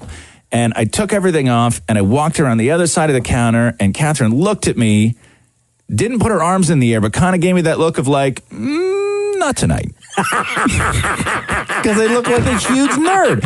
Suddenly, she chose to spend her life with a guy who tucks his T-shirt into his jeans. Wow, what a hunk. The Roz and Mocha Show podcast. Hi, it's Roz and Mocha. What's going on? Good morning, Roz and Mocha. How are you this morning? Doing great. What's your name? My name is Ann Salmon. The reason for my call, I know you guys are busy. Yeah. If you remembered, in the summer, you guys, we received a family reunion trip from you. Yeah. It was regarding my husband who haven't seen his father in 40 years. Do you remember that? Oh, wow. Oh, right. Okay, yes. And where did you guys have to fly to? We flew to Jamaica. After we won the trip, I keep like searching on social media, and we finally got him. We flew down there. We just got back on Saturday night in the blizzard, of course. Yeah. And I just want to tell you guys, it was a fantastic reunion. It was just an emotional thing. It was so great. My husband got to meet his brother and two sisters that he never knew he had. And so it was really, really good. I just wanted to let you know that your reunion trip for us was a real reunion, and we just wanted to thank you guys. That's so nice. So explain what happened when your husband and your father-in-law got together. They saw each other for the first time. There was like hugs without wanting to let go, and there was tears, and that is what I expect. I wanted to see that, the father had tear in his eyes, and it was like the prodigal son, that long lost son that just came home, and So, it was great. It was great. What did they talk about? Like, that's a big... Like, how do you catch up? That's a lifetime of conversation, 40 years. It is a lot of catching up. Unfortunately, we didn't have a lot of time. We got there, and we left the hotel because we stayed in Montego Bay. We had to somewhere to stay because we don't know there. And so we stayed, and we drove almost 3 hours actually to get there. Wow. So we got there after 11 o'clock. So from Montego Bay to St. Elizabeth, that's a long way. Mm-hmm. Well, I kind of left them. He introduced himself, and everybody came. His brother came, and the sisters and came, and they hugged and they kissed, and and his stepmother, which was wonderful. I mean, I kind of left them alone. You know, wasn't there with them to see. But as he told me, you know, he didn't bring up the past as to why you didn't look for me or stuff like that. And he just told him that he was trying to get in touch with him, and he wrote him letters and all that stuff like that. And he never heard back from the dad. So the dad told him, well, you know, one of the problem years ago was, you know, even now today, that you write letters, when letters are coming from places like Canada and the States and all these countries, the people in the mail, in the post office, what they do, they open the mail, and if they get money, they'll take it, and if not, then they just throw the letters away. Jeez, oh wow! Yeah. Damn. Yeah. But my daughter, we took her as well. She's 10, and she was so happy because she doesn't know my dad. My dad passed away before she was born, so. She was really happy to see her grandpa. Oh my God. And he gave her a little picture of her grandmother from like a passport picture that he had. And she kept this picture and she held on to it in a pocket for the whole time. Oh, that's so sweet. Oh my God. Yeah. This is amazing. I'll say that when we did Roz Mocha's family reunion, it was one of the best things that we've ever done on the show, and we've done a lot of great things. I'm not going to downplay it, but this was one. It was my favorite thing we've ever done, and Air Transat really came through, and you guys are the ones that made it. It was your stories and the passion of your families that really, you know, put this on another level for us. Like Mocha and I, as blown away as you are overseeing your husband meet his dad after 40 years, you know, we are as blown away by you guys just willing to share those stories and wanting to sort of take that leap with your own families. It's incredible. Like, it's incredible. So, like, I know that you want to thank us, but, you know, we want to thank you. Well, thank really you. do. Thank you. Thank you so much. You guys do such a wonderful job every morning. You know, I wake up with you and I drive to work with you and I listen to you until you leave the building at 10 o'clock. Oh. Then I change to something. Oh, wow. Damn. Harsh. Well, thank you, Anne. Much love to you and to your husband and to your daughter and to everybody in your household that listens to the Roz and Mocha show. And we are so happy that things worked out the way they did with that family reunion. Thank you so much, guys. Have a wonderful day, and God bless you, and thank you again. The Roz and Mocha Show podcast. Will Arnett is here! Good morning, sir! Good morning, good morning. Lego Movie 2 in theaters Feb 8th. How exciting is this for you, man? This is like your third movie in the Lego franchise. It's pretty cool. Somebody just told me that I'm having been Lego Batman 3 times now in a movie, that I'm tied with Christian Bale for cinematic Batman. So I guess I'm kind of the same as Christian Bale. Are we all agreed on that? We have had many debates on this show, and we've had former Batmans on, everything else. You are my second favorite Batman. I'll take it. Right? Number 1 being Christian Bale. Okay. Who were you going to say? I was going to say Michael Keaton. He's mine. Really? I love all the other guys, but I love Keaton. Have you ever seen my Keaton? Yeah. No, go for it. My Keaton impression is made for radio, by the way. And it goes like this, and it goes, wait a second. The Japanese are going to come in, they're going to buy our car plant? It's from Gung Ho. Do you remember that? Wow. Okay, I was going to say, there's a lot of Michael Keaton you can do. But, like, when you pull out Gung Ho. Nobody does it from Gung Ho. I was going to say, I don't remember that line in the original Batman movie with Keaton. Hey, have you signed on for more? I mean, Are you allowed to say? I'm ready to sign. I was actually going to ask to borrow your pen, but I'm available to do it. No, you know what? I have so much fun doing it, and we've talked about who knows what's going to happen, but hopefully people enjoy this movie, and if they do, you know how it goes, then we'll make more. There's such a long history of actors who stay away from animation or anything fantasy or all this stuff until they have a kid. Yes. And then all of a sudden you have a kid and you're like, I need to get in that world. I'm that guy. My kids love it. The currency that I get in my own house with my kids and at my kids' school is unbelievable. Right. They treat me like a circus clown at the school. Yeah. They're like, hey, do Batman. And I'm like, okay. Because I'll do anything to be cool for kids. You know what I mean? And they're how old now? My sons are 8 and 10. They're actually both voices in Lego Batman. No, really? So this one, they're not voicing this one. They passed. The deal wasn't good enough. Jeez. No. So they love it, man. It's just been awesome. I just hope that I don't wreck it for them. You know what I mean? The movie going experience. But I don't but that happens too, and that happens with actors that are in great shows where you suddenly can't be a fan of an awesome show because you know everything about it. Yeah. Sometimes these days we know so much how the sausage is made, and we need to just enjoy the sausage a little more. I want to get T-shirts, by the way, that just say "Enjoy the sausage." It's not what you think. Do your kids, being your kids, get advantage of seeing the movie well before it comes out, or do you make them wait so they experience it like regular moviegoers? I like to make them wait, but the way that they actually became voices in Lego Batman was we had to record on a Saturday up at Warner Brothers, and they were it was Saturday. And it was unusual, so I just had them with me, just be quiet, and they were on their iPads and doing stuff. And at one point, they were just kind of bored. They're like, "Dad, how much longer is this going to be?" And I'm trying to make a movie, and I just said, "Hey," and I looked at Chris McKay, the director, and he was like, "Do they want to?" Yeah, come on, guys, get in here. And I put them in front of the mic and just recorded them doing some voices. Shut up! Yeah. No other dad in the world, when their kid is bored on the iPad and goes, "Dad, how long is this going to be?" Nobody can pull out. God, you want to be in a movie? Yeah, I know.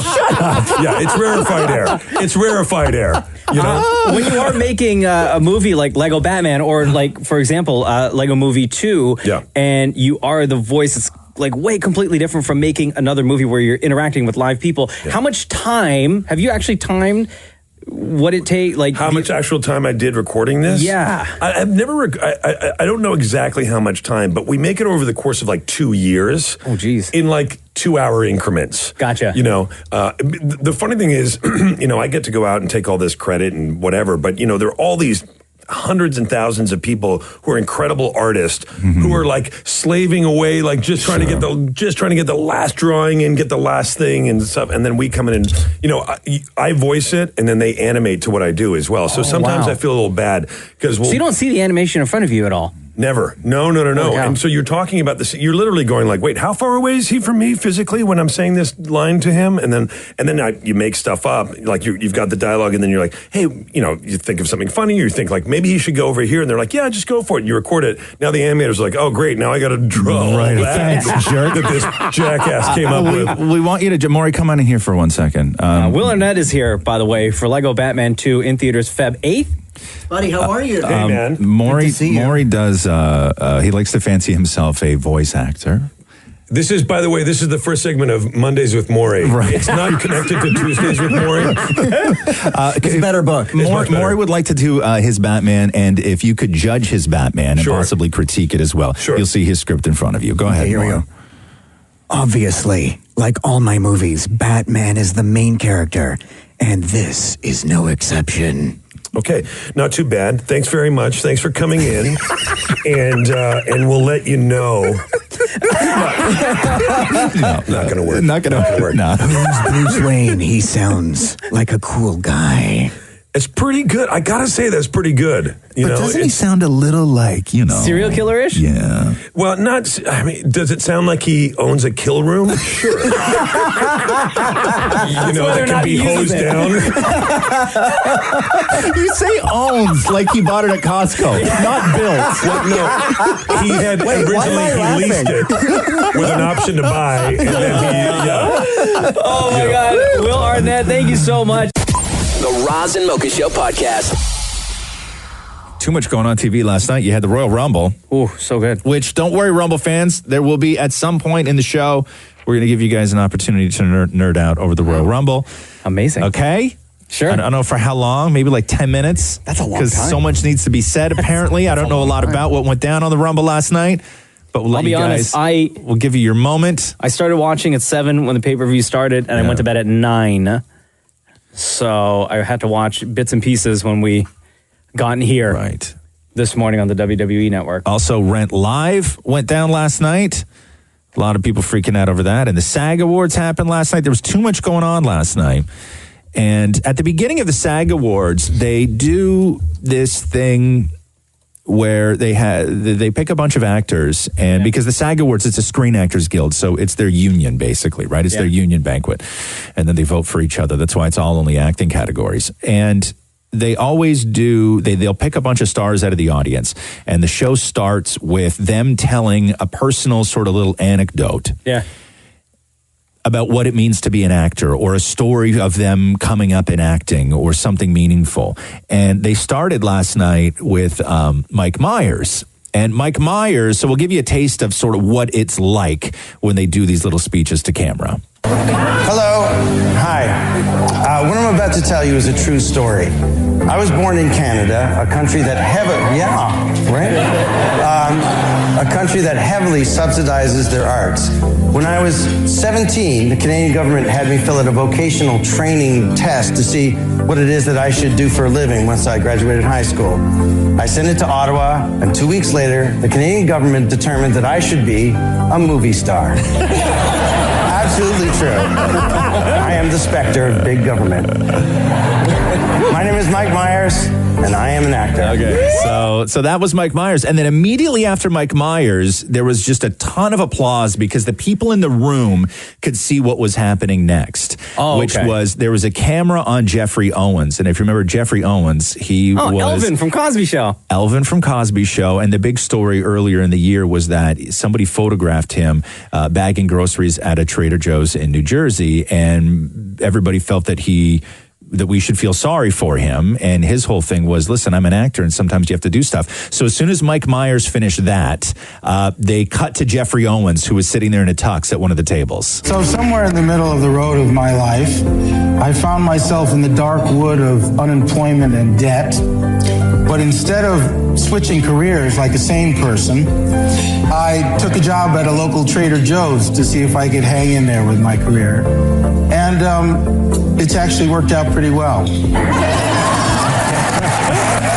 Jeffrey Owens, and I am an actor.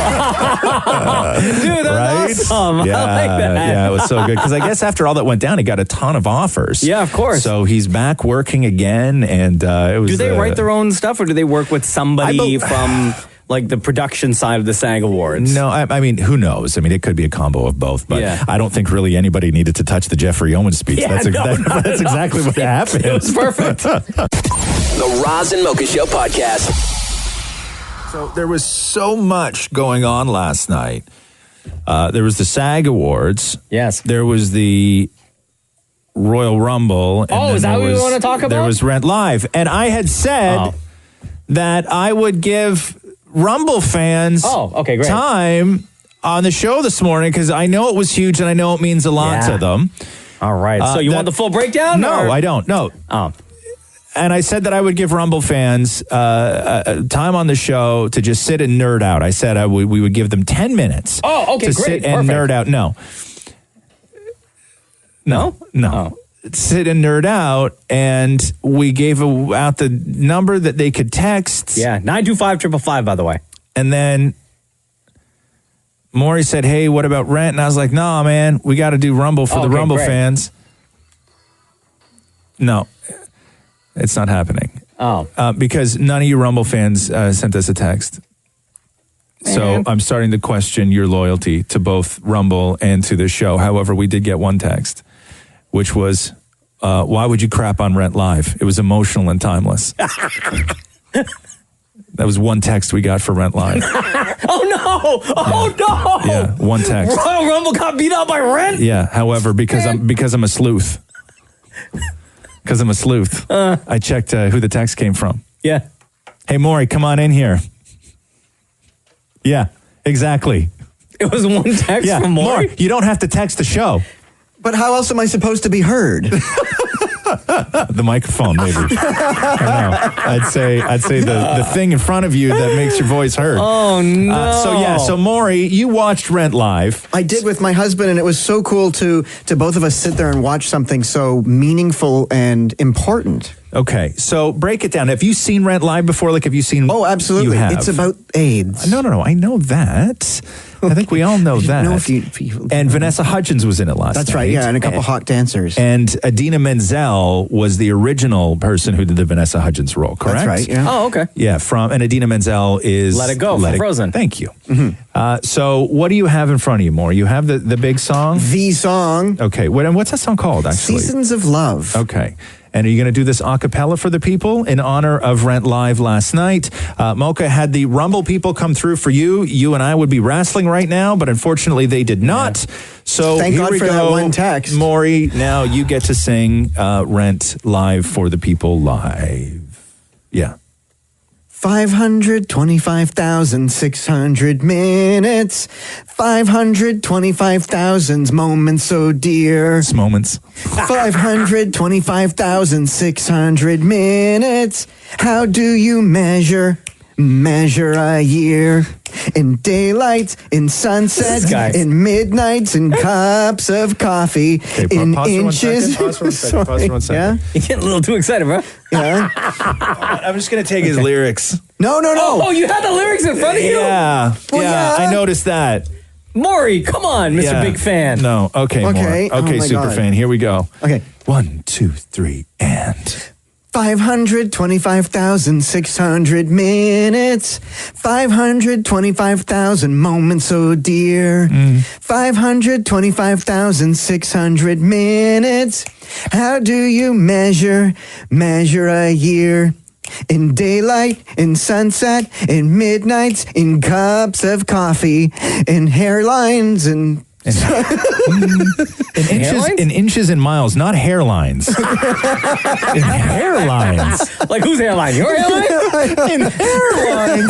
What do you find in a hairline? As it's receding? Oh, like the passage of time based on somebody's hairline? Is that what we're doing here? Like yours would be way back there. Right? The Roz and Mocha Show podcast. Hey, is this true? This has to be a joke, right? John Chu, who directed Crazy Rich Asians. Yeah. He's just like screwing around saying how The Rock wanted to be in Crazy Rich Asians, right? And he's pissed that he wasn't. Get out of here. Did you hear this? No. So this is from the SAG Awards red carpet. This is John Chu, director of Crazy Rich Asians. The Rock did call me. He was mad that I didn't call him for this one. Wait. For real? For real. He was like, we're so proud, blah, blah, blah. Why didn't you call me for this? So, next time. Maybe we're going to We'll see. The Rock calling you about... The Rock is in like every single movie. Hey, Dwayne, take a seat for one movie. Can you do that for one movie? Every time I turn on the TV, you're in every freaking thing. Give us one thing. Can you give us our one thing?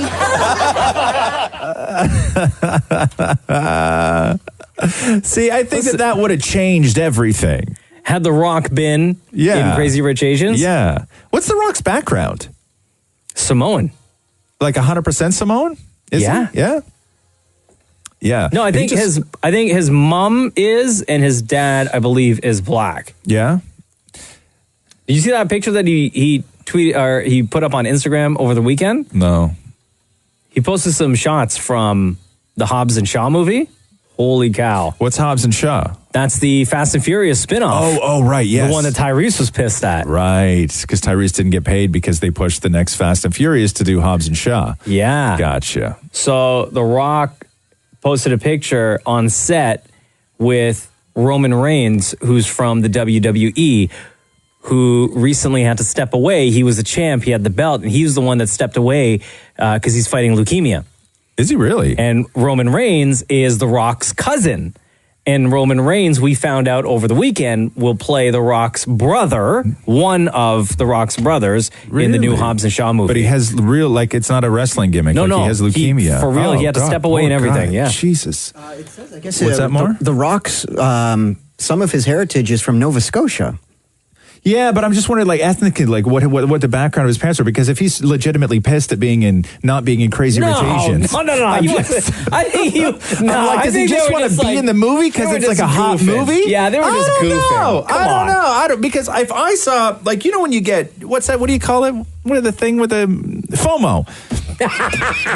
Yeah, Maury has it all the time. Right? Yeah, you know, because I could see that happening. Like, even though The Rock is in all these devastatingly massive movies, he could see something. But what would he be doing in Asia? Well, it doesn't matter. You could get The Rock to do anything. No, but I don't know, traveling? Like, no, but I'm talking about for the plot of the movie. Why would he be at that party? Why would he be there? Well, like, he would have to play himself as we were so rich and we hired The Rock to serve wine. No, man, I need him as like a character in that movie. I don't want him to play The Rock. No. Then that changes everything.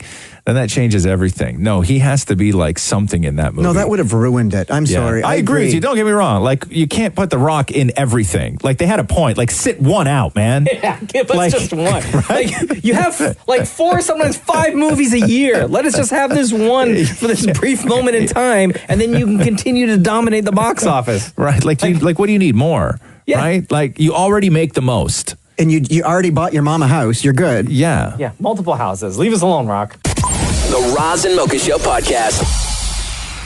Kawhi Leonard. It was just announced that he bought a home. Oh, really?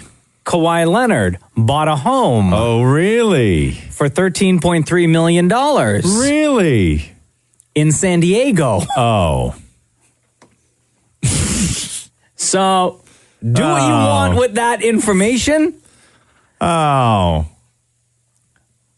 But he bought a home in San Diego, which isn't that far from L.A. Which, you know, L.A., they got the Lakers, they got the Clippers. The Clippers want Kawhi. Kawhi's made it no secret that he wants to play for L.A. Yeah, and also Kawhi, if you're listening right now, or if somebody who knows Kawhi, they're the guys on the team who have places, you know, down in America still. The last couple weeks have been really brutal, okay? It's been cold. We get it. We understand. But somebody just please let them know how awesome the summers are in this city. Like, it gets better. It really does. It's not, we're not. I don't know if you can get that money back, though, for that home. We're not pale all the time. Like we lighten up. I mean, you were pretty pale. Actually, no. Out of the two of y'all, Maury is really pale. But even in the summertime, Maury doesn't darken up at all. It gets better, though. Kawhi, it gets better. Like, it really does. Man. You have to go through this in order to get to the good stuff in the summer. People in this city wear very little clothes in the summer, and it's awesome. I know, and you can see a lot of men's shins. Yes, shins, Kawhi, shins. Think of all I'm the throwing shins. everything at him right now. Think of all the shins you'd be missing out on, Kawhi. Yeah, come on. The sexiest part. You don't need to spend $13 million in San Diego on a big old house when you got Toronto shins. Right here at home, baby. Right here. And then you're going to get those people out there who are like, oh, but Kawhi, he went to school in San Diego. He really loves San Diego. I know. But it doesn't matter, though. So. And it's not even like I want him to spend his money here. I don't care. Spend all your money outside. I don't care. Just play for us forever. Just play for us forever. Please, Kawhi, if you're listening. Also, think of the shins. Yeah. The Roz and Mocha Show podcast. Hi, it's Roz and Mocha. What's going on? Yo, good morning, Roz Mocha. How's it going? Good. How are you? I'm good, thanks. What's your name? My name's Vic. It's Vic from Ottawa. Oh, Nick. What up, man? So I was actually listening to the podcast about working yesterday, and the guy that called in regarding the stem cells and everything. So he covered a brief bit of it, but I've actually successfully donated stem cells and bone marrow, and I thought I could give you guys a little bit more info because I know you guys had a lot of questions. Yeah, so we were talking to a guy who was donating, he was going in to donate stem cells, yeah. right? Yeah. And you hear that, all the time, especially the debate with stem cell research and everything else. And we're all supposed to sort of have an opinion on stem cells and how they harvest them and what they do with them. But I would say most people don't really know the details behind it. Yeah. So what did you do, Nick? What did you do? So I did stem cells first, and then I successfully donated bone marrow as well. How do you donate bone marrow? So bone marrow, same thing. My name got put back on the registry after a year of my. I had to wait a year after my stem cell donation, and then I got a call again saying hey, listen, you're a potential match for bone marrow, and I'm like, yep, cool, whatever. So they did all the blood tests and everything. They're like, no, you are the match. You're the best match. And then so wait, you were a best match for one person or a group of people? I was the best match for one person. Wow. Oh, damn. Okay, and how do you know how long that person had been waiting? I'm not too sure. I do know it was a little boy under the age of 2. Oh my Jesus. God, dude. Yeah. So that was tough. So regarding the whole finding out who it is that it's all confidential, and then after a year after the donation date, both parties have to agree to share information. Right. And then you just carry on from there. So that's completely understandable. How do they harvest your bone marrow? So what happened was that they put the general anesthetic in, And then on my right side, on my hip bone, they went in, and then I don't remember it fully, but like that was the insertion point of where they like extracted the bone marrow.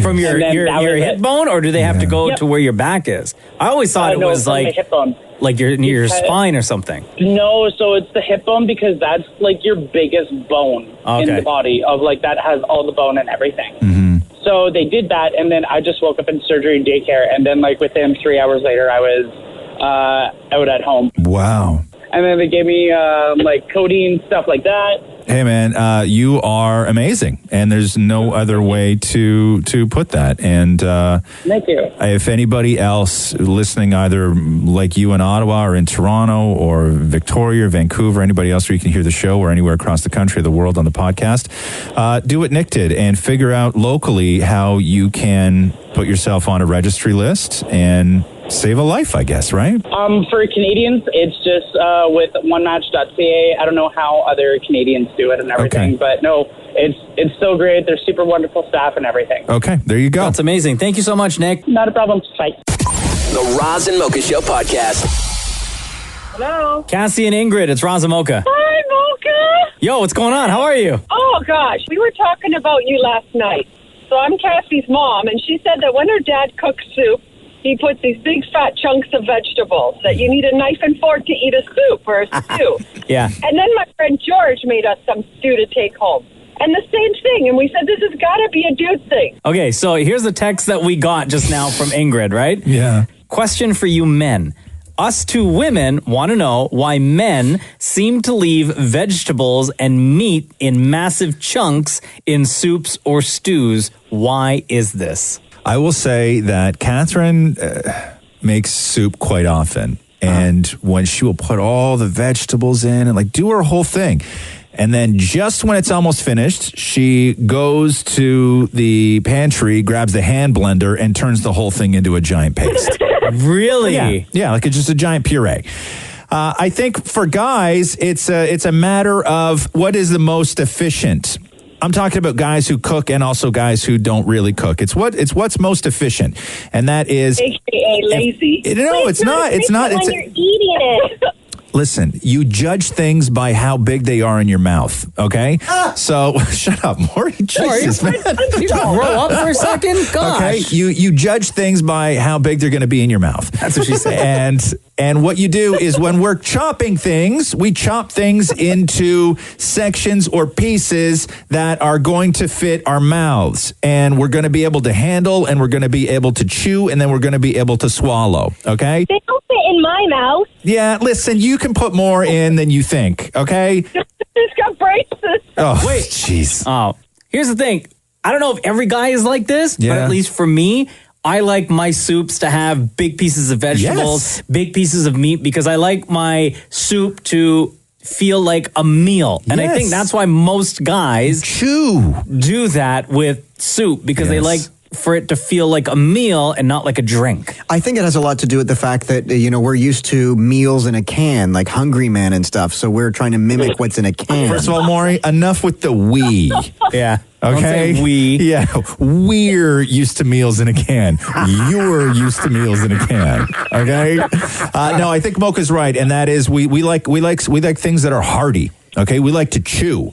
We like to get in there with a fork and knife, even in a stew or a soup. But like, I like the big pieces. Like if I have a chicken soup and I go in there with the spoon, and the first thing I pull out is just like a big, beautiful piece of white meat. That's the greatest soup in the world. Yeah, I agree. The greatest soup in the world. Where I will make Catherine tacos. Like I'll make chicken tacos for her, right? Yeah. She will take the meat that I have perfectly chopped into the perfect portion size for each little piece of taco. Yeah. And then she will just go at it with 2 knives, or even crudely just cut each piece in half with a spoon. What? Yeah. Yes, like she likes things smaller. You stop it over there, Ingrid. Right? Because you can fit a little bit of everything on the spoon, and then you don't just taste chicken or just carrot or just this. You taste everything together. Okay. These potatoes were so big in the stew, one piece of potato didn't even fit on a spoon. That's my kind of soup. That's my kind of soup. Listen. Cassie and Ingrid, thank you so much for texting in. Love you guys lots. Thank you, guys. Bye. Bye. Yeah. The Roz and Mocha Show podcast. How much cash do you carry on you? Ever? Do you? Like, are you a cashless guy? Majority of the time, I'm cashless. Are you? Yeah. Today, Don't. If you have cash on you, don't take it out. It makes Maury upset. $40 maybe. Okay. Okay, now ask me. I will. 45. I got $50 on me right now. You have $50 on you. Yeah. Majority of the time, you know what? Honestly, I don't even know where this money came from. Then will you know if it disappears? Because I usually use debit. Can I have one? Can I have one? Can I do something for it? No. Like I'll do something for it. That's just as weird as saying, "Can I have one?" No, not a bag of chips. No, I'll work for it. No, that's even more weird. Why is that Hello? weird? It's called You work for it right now. It's called having a job. No, but I'll work for your 20. No, absolutely not. That's so weird. That is so weird. Let me go over these numbers with you. By the way, I don't have any money on me. I wasn't going to ask more. They surveyed a bunch of people and asked them how they feel about carrying cash and how much cash they actually carry. And they found that 63% of people said that they either strongly or moderately, that they hardly ever carry cash. And that number was particularly high among the younger set. So 70% of respondents between the ages of 26 to 37 were against cash. Oh, but remarkably, 57% of people over the age of 55 also said that they carry hardly any cash. But you know that half the restaurants you go to now are cashless? Like there's so many places I go to if I want a drink or something and they don't take cash. Let me tell you my problem with that is I find that to be highly offensive. And I find that alienates a massive part of the population who are on the lower end of the socioeconomic spectrum. Because in order to be fully cashless, you have to have a bank account. You have to have presumably somewhat decent credit if you're going to need a credit card.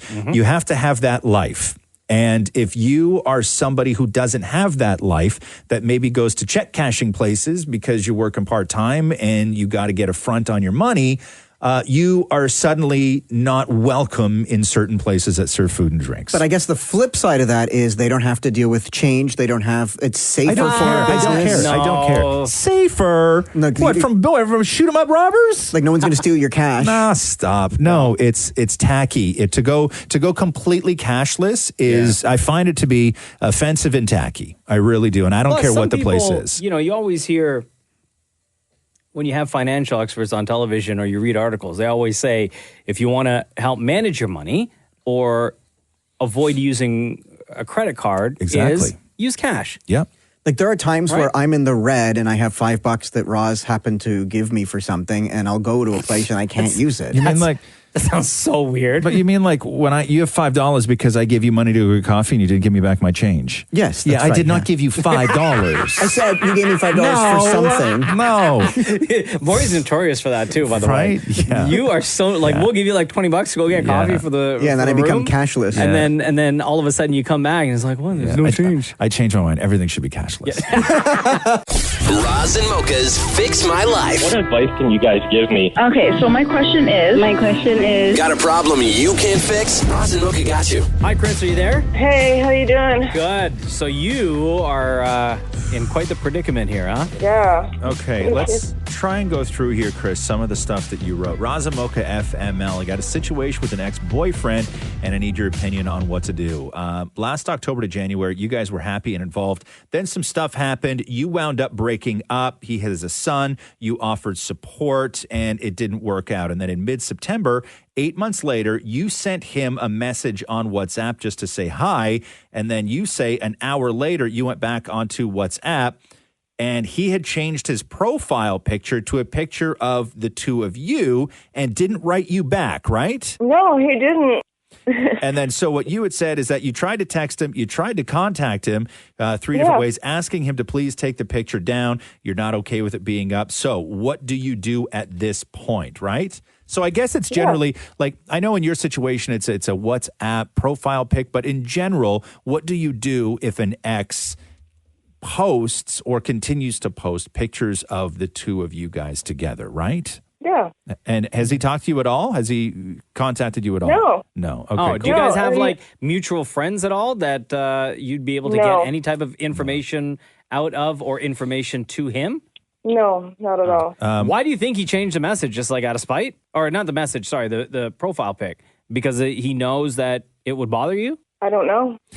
I really don't have any idea why he would do such a thing because, I even tried contacting WhatsApp and said, I'm not okay with this. And I've asked him to take it down and he hasn't. And they're like, well, do you have his number? And I said, yeah, well, give us his number. We'll contact him. And if he doesn't take it down still, we'll take it down. But that's not going to stop him from putting it back up again.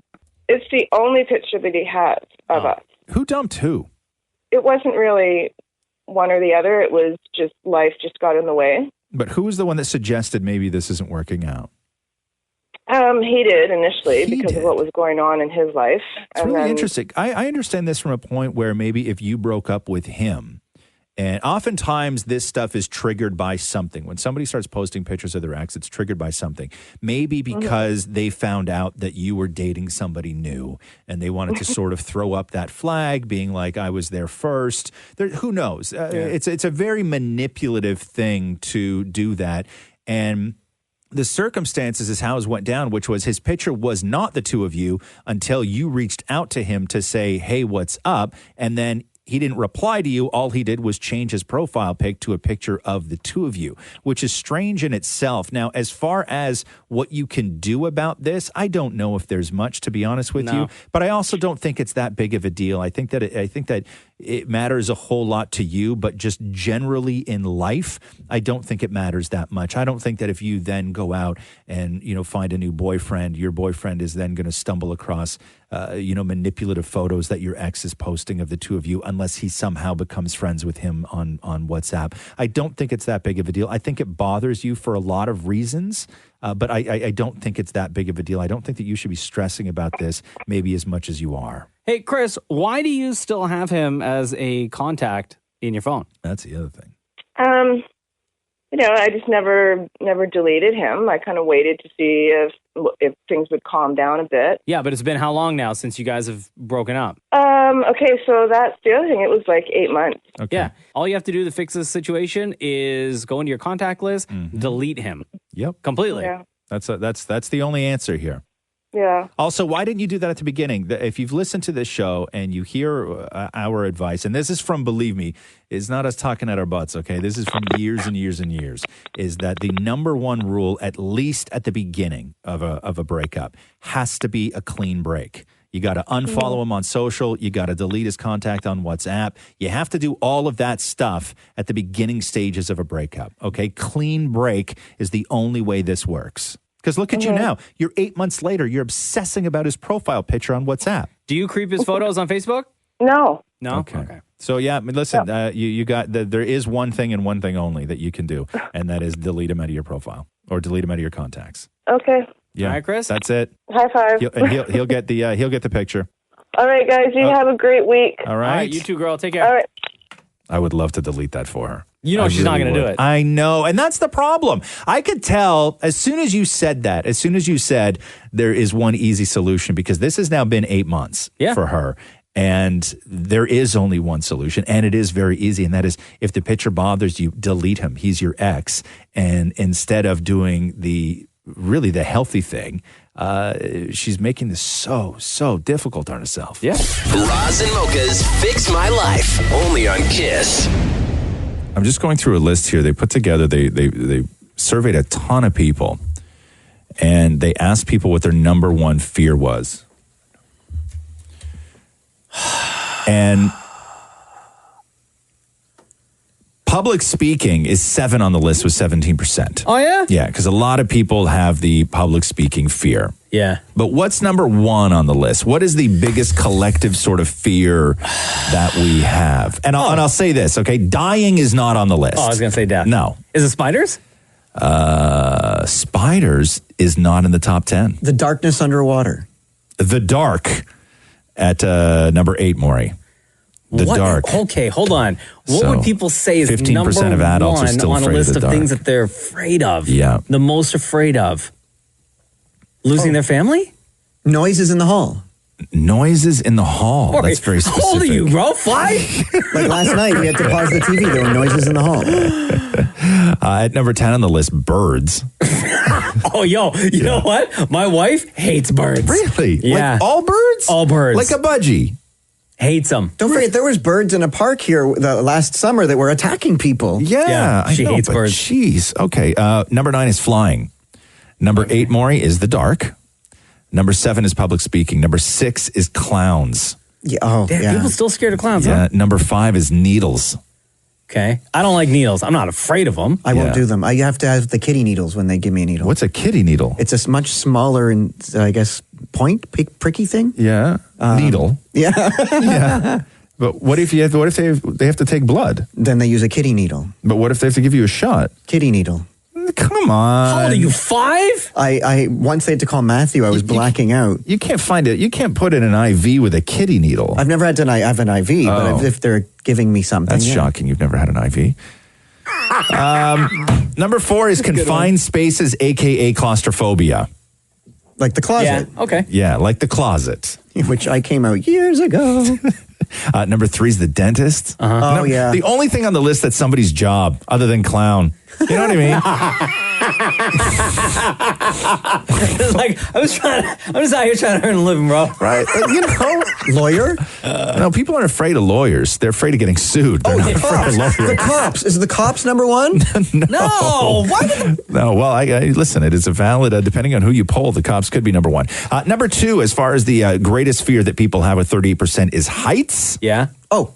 And number 1 on the list is electricity. Electricity. That's my biggest fear. Like is being electricity. being electrocuted. Yes. Not electricity. Like I won't plug things in. You don't like walk by a lamp and go, oh my God. Look at all that light.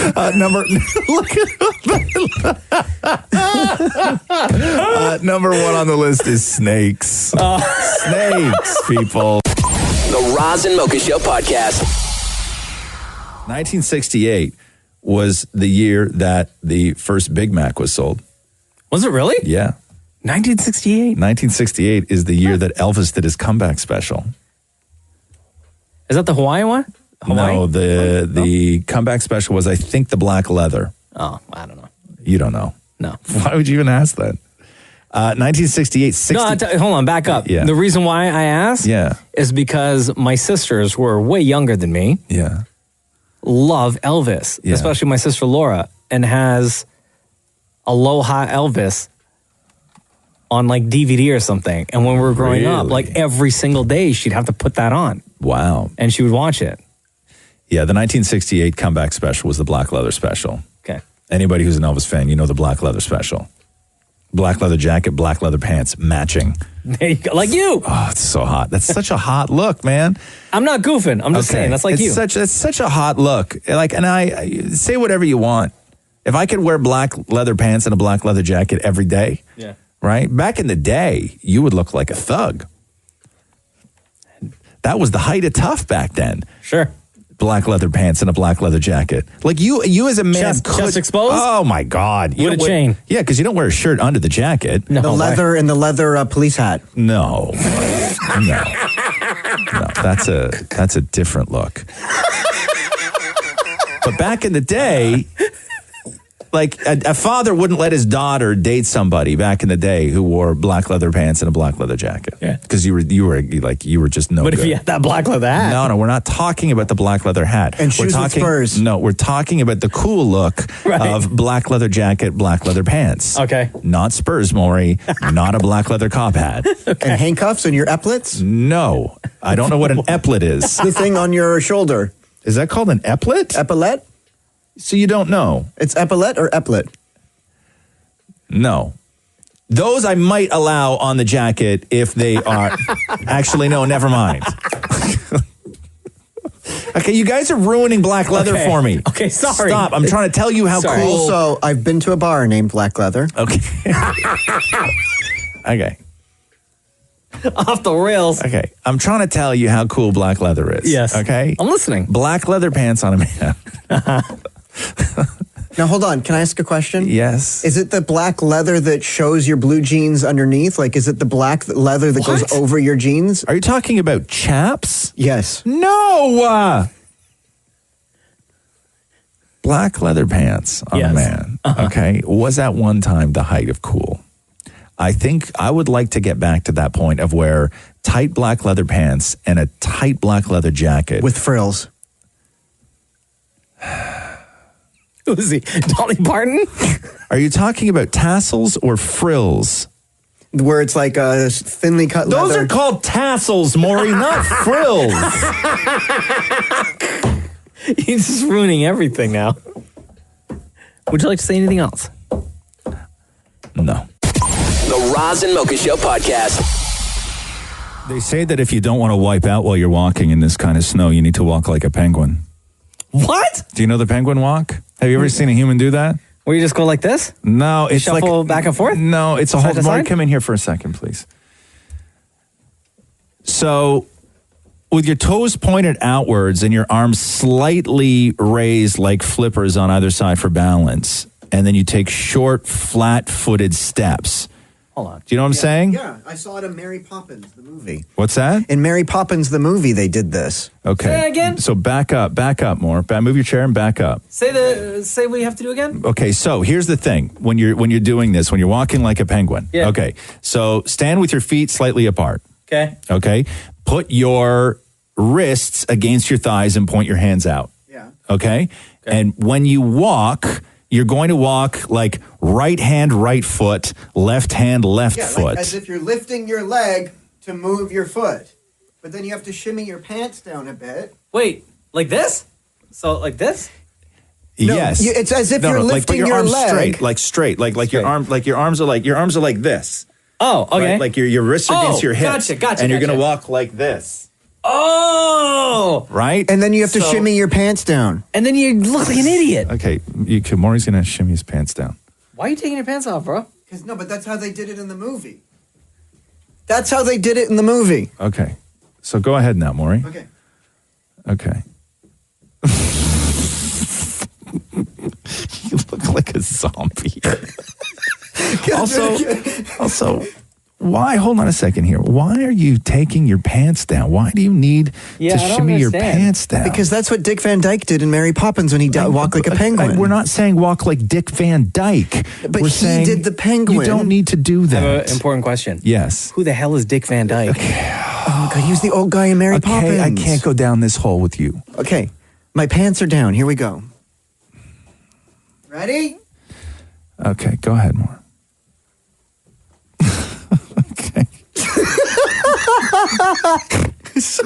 So why are we supposed to walk like that? So you do that with your pants down so that you don't fall on ice. Okay. I'm in hell right now. I really You am. are. Yeah, You look super annoyed right now. Yeah, no, I am super annoyed. Okay, so what they're saying is that it's not to look like an idiot. Okay? It's actually it looks good doing that. It's for safety, people. Okay. Okay, walking like a penguin, there's a reason penguins walk like that. Because it's easier to maneuver over ice when you have your legs slightly apart, your toes pointed out, your hands on your hips with your hands pointed outwards, and then when you walk, you go right arm, right leg, left arm, left leg, so your whole body is just sort of twisting. Okay, that's how you walk like a penguin on ice. Then why are my pants down? Your pants shouldn't be down. The Roz and Mocha Show podcast. Let me read you this. Hit me. 2.8 million parking tickets were issued in Toronto last year. That's a lot. Here are the most ticketed spots in the city. Okay. 2075 Bayview, a.k.a. Sunnybrook. Oh, yeah. 8,232 tickets were issued there last year. That's Sunnybrook? Holy cow. 20 Edward Street, a.k.a. Panda Condominiums. 199 Richmond West. 1265 Military Trail, University of Scarborough. It's University of Toronto, Scarborough. Yeah. 3401 Dufferin, a.k.a. Yorkdale. Oh, yeah. I see enough cars out there that illegally parked to get them tickets. 15 Marine Parade Drive, and then you get down to 103 the Queensway, 150 Girard, which is Toronto General Hospital, and then 1000 Finch Avenue West, which is Metro North Criminal Court. Oh, no! People are illegally parking at the court? Yeah, so you get at Sunnybrook Health Science Center, which is part of Sunnybrook Hospital. Not only is parking really expensive, but the lots fill up super quick. And they say the most common tickets that were given out in this area were tickets to those who parked in drop-off areas, disability spaces, or ambulance lanes. And again, Sunnybrook at 2075 Bayview Avenue last year, 8,232 tickets. I still find it quite alarming, though, that people are illegally parking at the court. Yeah, I know. That's just the best. I get dinged all the time when I go and renew my license because I park right in front, run in, and then by the time I come out, I have a $30 ticket. What do you mean run in? How long does it take you to renew your license? Oh, about a half hour. Yeah, that's not running in. Yeah, Maury's notorious for illegally parking. Oh, it's the worst. Yeah. How many tickets do you get? I've been good this year. I only had like 20. 20? Because sometimes you want to pull over quick and run in and get a chai latte. And when you come out, then you have a ticket. But it's called chancing it. And these are what? These are $30 tickets? Yeah, between $20 and $30, yeah. So that's like $500 to $600 in tickets this year. Holy cow, dude. Yeah. That's crazy, Wait, man. does Matthew know about all the tickets that you get? hell He doesn't, right? No, are you kidding? I keep him in my glove box. Maury has, it's like Maury drives for Pablo Escobar. Maury has a secret compartment in his car that he keeps sweets and tickets. As opposed to guns and drugs. The Roz and Mocha Show podcast. We are celebrating a 20-year anniversary today, Roz, of a movie. Okay. And this song is the most famous song from the soundtrack.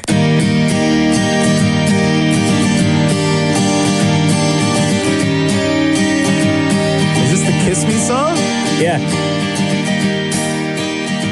I don't even know who this is. Like a Natalie Imbruglia kind of artist, or? Sixpence None the Richer. Right. Kiss me out of the bearded barley. Okay, if I read the tagline for the movie that was released 20 years ago today, you might be able to get the title. Yes, please. Yes, please. A high school jock makes a bet that he can turn an unattractive girl into the school's prom queen. Oh, one of those. It's a makeover movie. Oh, that was... God, there were so many of those. Dude. That doesn't narrow it down at all. Come on, dude. I know you know this one. I'm trying to think of what movie this was. I'm not... Jeez. Kiss me. Kiss me. 20 years ago today, Roz. 20 years ago today. Who starred in it? Freddie Prinze Jr. Oh, God. I love a Freddie Prinze Jr. movie. Dude, that's why I thought you'd Is it get this she's... movie. No, she's... No. She's... Oh, my God, dude, he's so close. People are screaming at their I radios know. right now. Okay, but in my head, the ultimate Freddie Prinze Jr. movie is Summer Catch. We all know that. So I'm trying to remember what this Freddie Prinze Jr. movie is. What is it? Is that where he met his wife? Is that where he met? It's Freddie Prinze Jr. Yeah. Rachel Lee Cook. I know Rachel Lee Cook. She was adorable. I don't know. You got to help me out.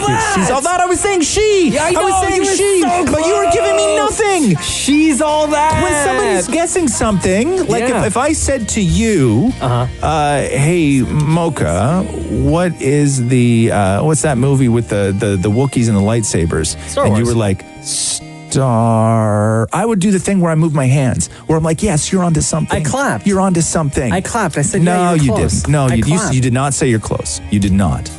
She's All That. What a fantastic movie that was. I loved it. Okay, here we go. 60 years ago today. Oh, God. 60? This movie came out. This movie came out.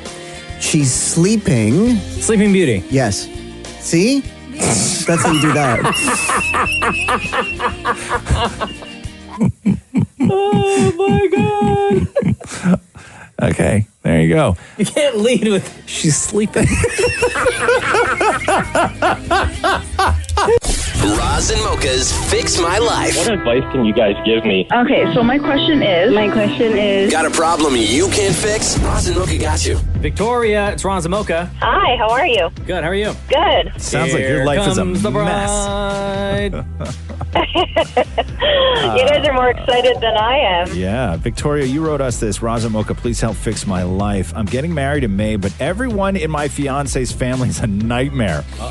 We mostly keep our distance from them since they aren't present in our life much, but he always feels obligated to do whatever they say, even though they don't respect him. Lately, though, through this wedding process, I've really lost my patience. His family did not show up to my bridal shower. After confirming they were coming, I have yet to receive an apology. His brother, who he gave the best man gift to, did not even seem to care. His dad hasn't spoken to my fiance since he asked him for money and then was turned down. I really want to give each person in his family a call and finally tell them like it is and get them out of our lives. My fiance always tells me to, quote, let things go. Help!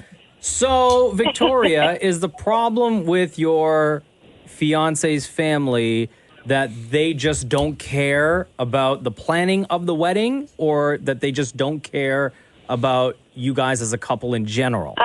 I think they're just not so much into the planning. I mean, they haven't been involved much in that sense. I mean, I don't think they dislike us per se as a couple. I just don't know why it has been so difficult to just have them more family-oriented, I guess. Yeah, normally in these situations where you are dealing with difficult in-laws, the relationship that your husband would have with his parents would almost be like overprotecting. But it sounds like the relationship that your fiance has with his parents is also really strained. Like it's almost like they're giving both of you guys the shutting both of you out. I think it's been like that for a while. So why do you need him then? Oh, I mean, we try to keep our distance, but I do it for him, right? Like at the end of the day, that's his family. Yeah, but does he seem to be as concerned about this relationship the way you are? Like, was he bothered by the fact that they didn't show up to the bridal shower? Was he bothered by the fact that his brother didn't care about the best man gift? I know he was definitely upset about the shower. Like, he had called and asked them where they were. We had been waiting for, like, even extra time for them to show up so we could start eating. You know, one of the cruel things in life is you don't get to pick your parents. Right. And yeah, it's true. And I would say first and foremost with everything for you guys as a couple, whatever you do, whatever reaction you guys have, whatever steps you take dealing with his family, you guys need to be united on everything. Mm-hmm. Okay. That's the most important thing. You guys can't be disagreeing on how to handle a certain situation. You have to be united because that's then what drives a spike between the two of you. And you don't want to go down that road. They have to love him. They don't have to love you. You're a stranger to them. And you don't have to love them. But dealing with extended family is just, it's a part of life. And I would just say that whatever you do it rationally, do it with a clear head. Don't do anything in the spur of the moment or in a heated exchange. And before you do anything, you and your husband have to just make sure that this is how you both feel.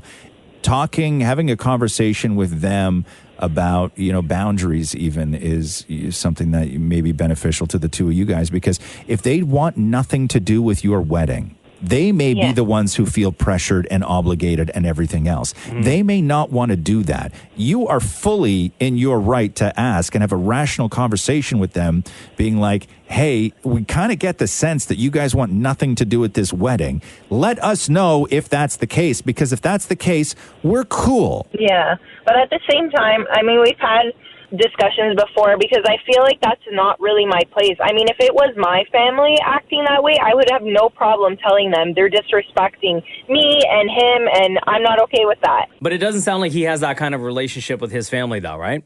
Now, the one thing I will say, Victoria, is be happy that he doesn't have a family that is trying to take over the wedding, try to take over the planning, Oh, I know. because that would drive you even more nuts. Be happy at the fact that you and your fiance have a 100% control over that situation. And at this point, if that's how they are, then at the end of the day, they are just invited guests at your wedding. You brought up an interesting point, and that is, in a situation like this, is it the place of the outsider, you being the outsider, to have a conversation with his family? You know, is that your place to do that, or is that something he should do? I think that as long as you guys are united, it is 100% your place to do that. Your adults having adult conversations, your family having a conversation about family. You can do that. You are well within your right to sit the mom down and say, hey, we need to talk. 100%. Yeah. I'm just curious to see what the reaction would be, because I'm not sure they would care.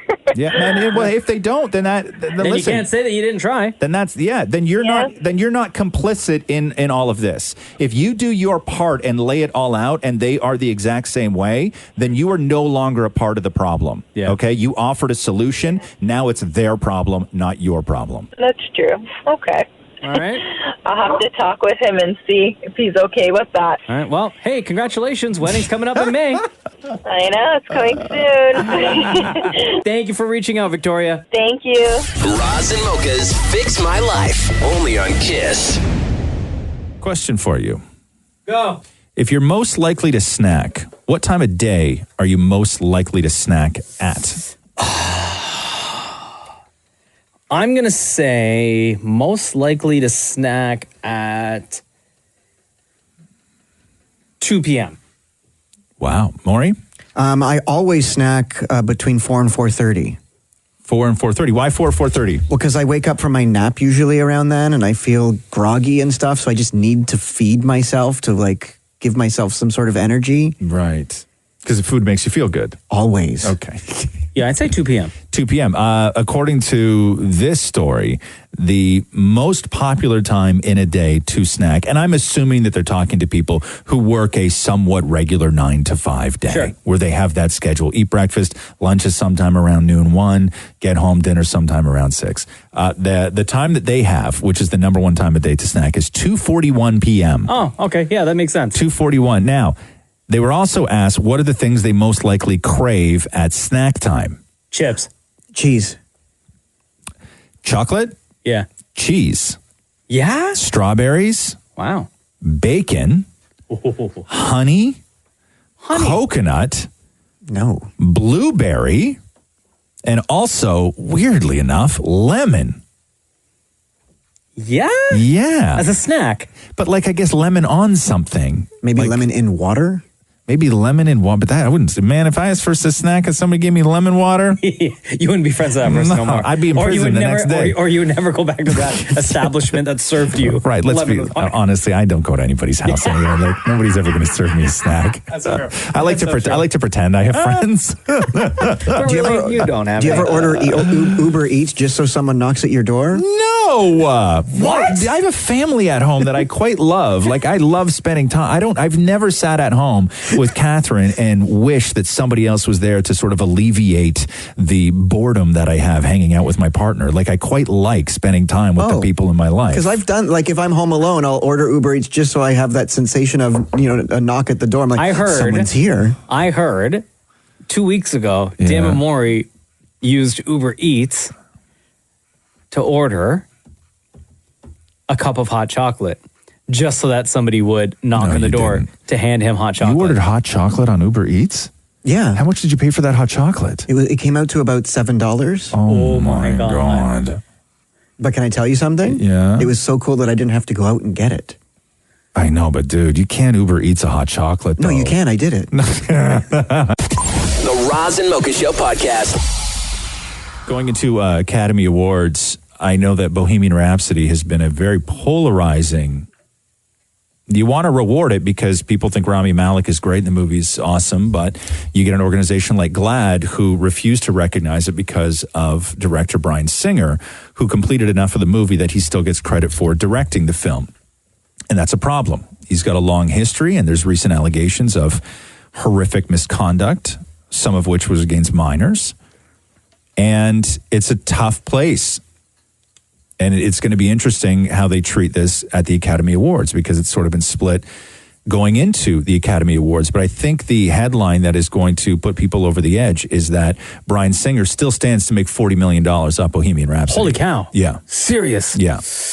But a lot of people, when they do these horrible things, like with Roseanne, they still make their money, you know, for getting fired. Well, or hold whatever. on. Let's not put Roseanne in the same category as Bryan No, Singer. no, not at all. I'm just saying people who have done things horribly wrong and have been exited from something still make money on that. Right, but I think that it's the severity of what Bryan Singer had done, but also how did it get this far? I think a lot of people, I think GLAAD, you know, they're not necessarily going off these one accusations, but these stories, much like R. Kelly, these stories have been around for years about Bryan Singer, and people still worked with him and happily worked with him and chose to ignore all the chatter.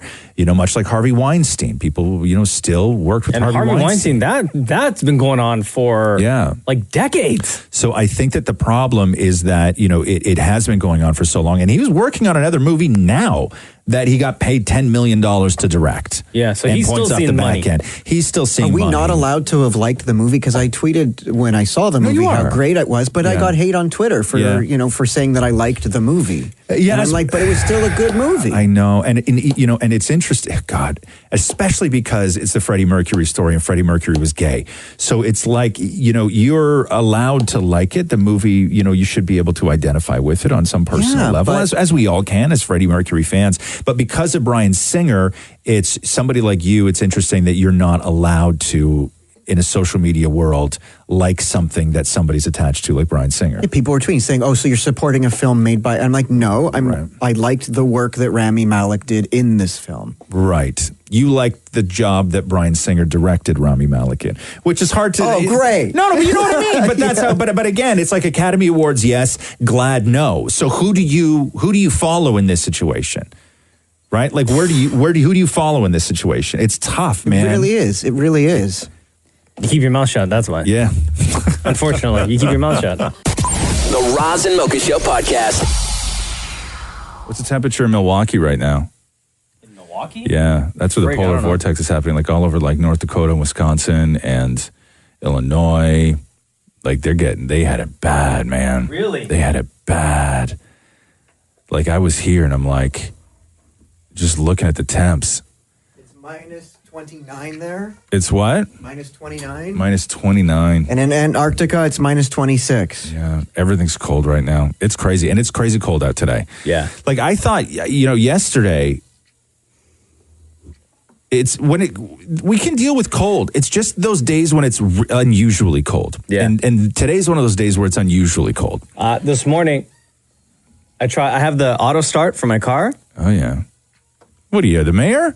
It came with it. I don't know. So Jeez, even fancy. this morning, Yeah. my car, this auto start wouldn't work. No. Yeah. Really? My car didn't want to start. Do you have to put your car on a trickle charge or anything like that, or no? No. I had to get one of those. Did you? Yeah. For the truck? Yeah.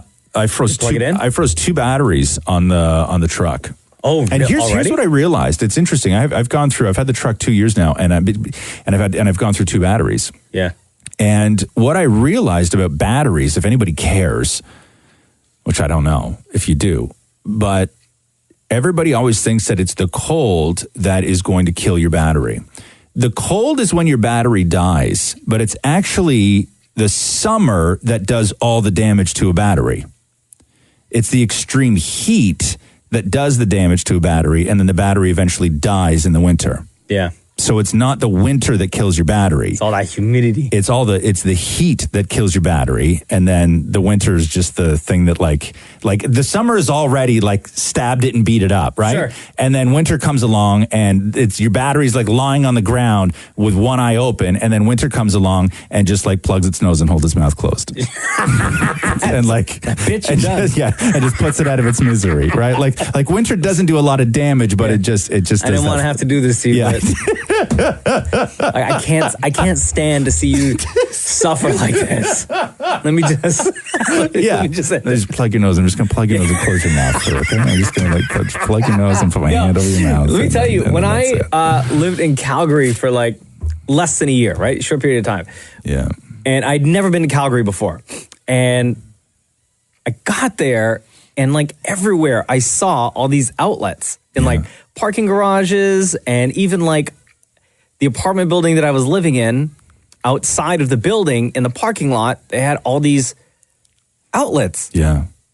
So I asked them, and I was like, what's up with all these electrical outlets everywhere in Calgary? Yeah. Literally everywhere. Yeah. And they're like, it gets so cold in the wintertime that people have to plug in their car, just like how you would plug in your phone. It's an engine block heater.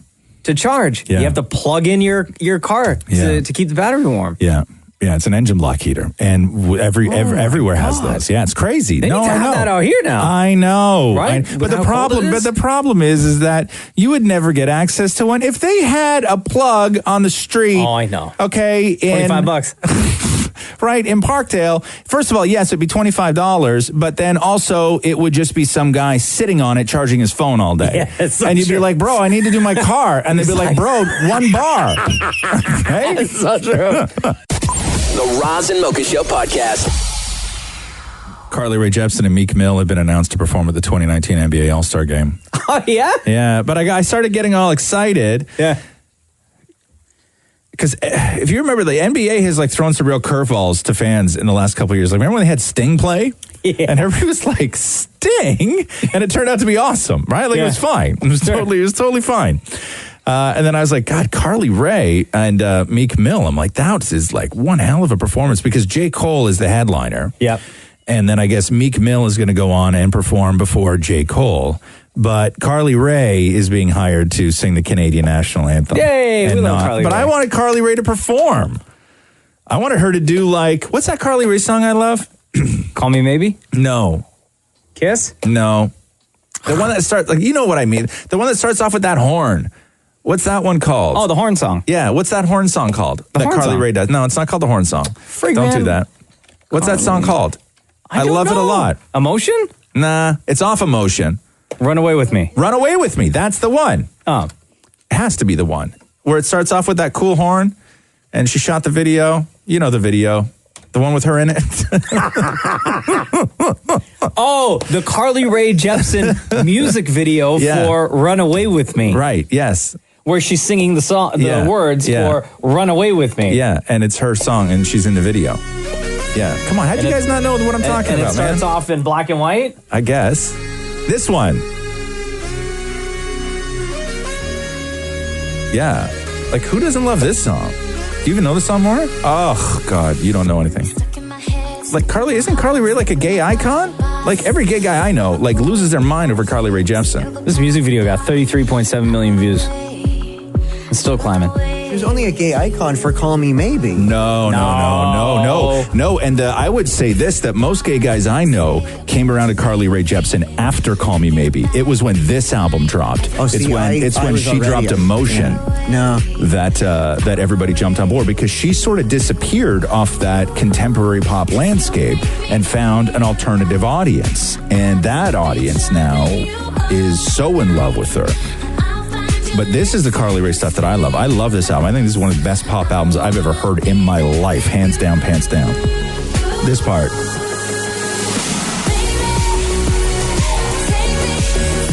Yeah, you're moving more. I see you. I see you. This is nice. Yeah, it's such a good song. Yeah, like I see, you can't not move, right? No, it takes over your body. Thank you. Yeah, look at it. Something's come over you right now, right? I'm not moving me. No, she's moving me. The Roz and Mocha Show podcast. Hi, it's Roz Mocha. What's going on? Hi, Roz Mocha. It's Reese. Hi, Reese. How are you today? Good. How are you? Good. You're up nice and early? Yeah. The reason I called in is because I listened to the podcast, and you said Maury was tickling his arm, and that's weird. Yeah. When Maury tickles his own arm, yeah. It's not that weird. I like to do it. It feels nice. No, I know. Maury, come in here, please. But how old? You're 10 years old, though, aren't you? I know. Yeah. Yeah, but the difference is, what I said was weird is that it's not necessarily weird for somebody to just tickle their own arm. What's weird is when you look at somebody and you're having a conversation with them, they start tickling their own arm. That's the weird part. That is kind of weird. It's like when a cat's licking itself while looking at you.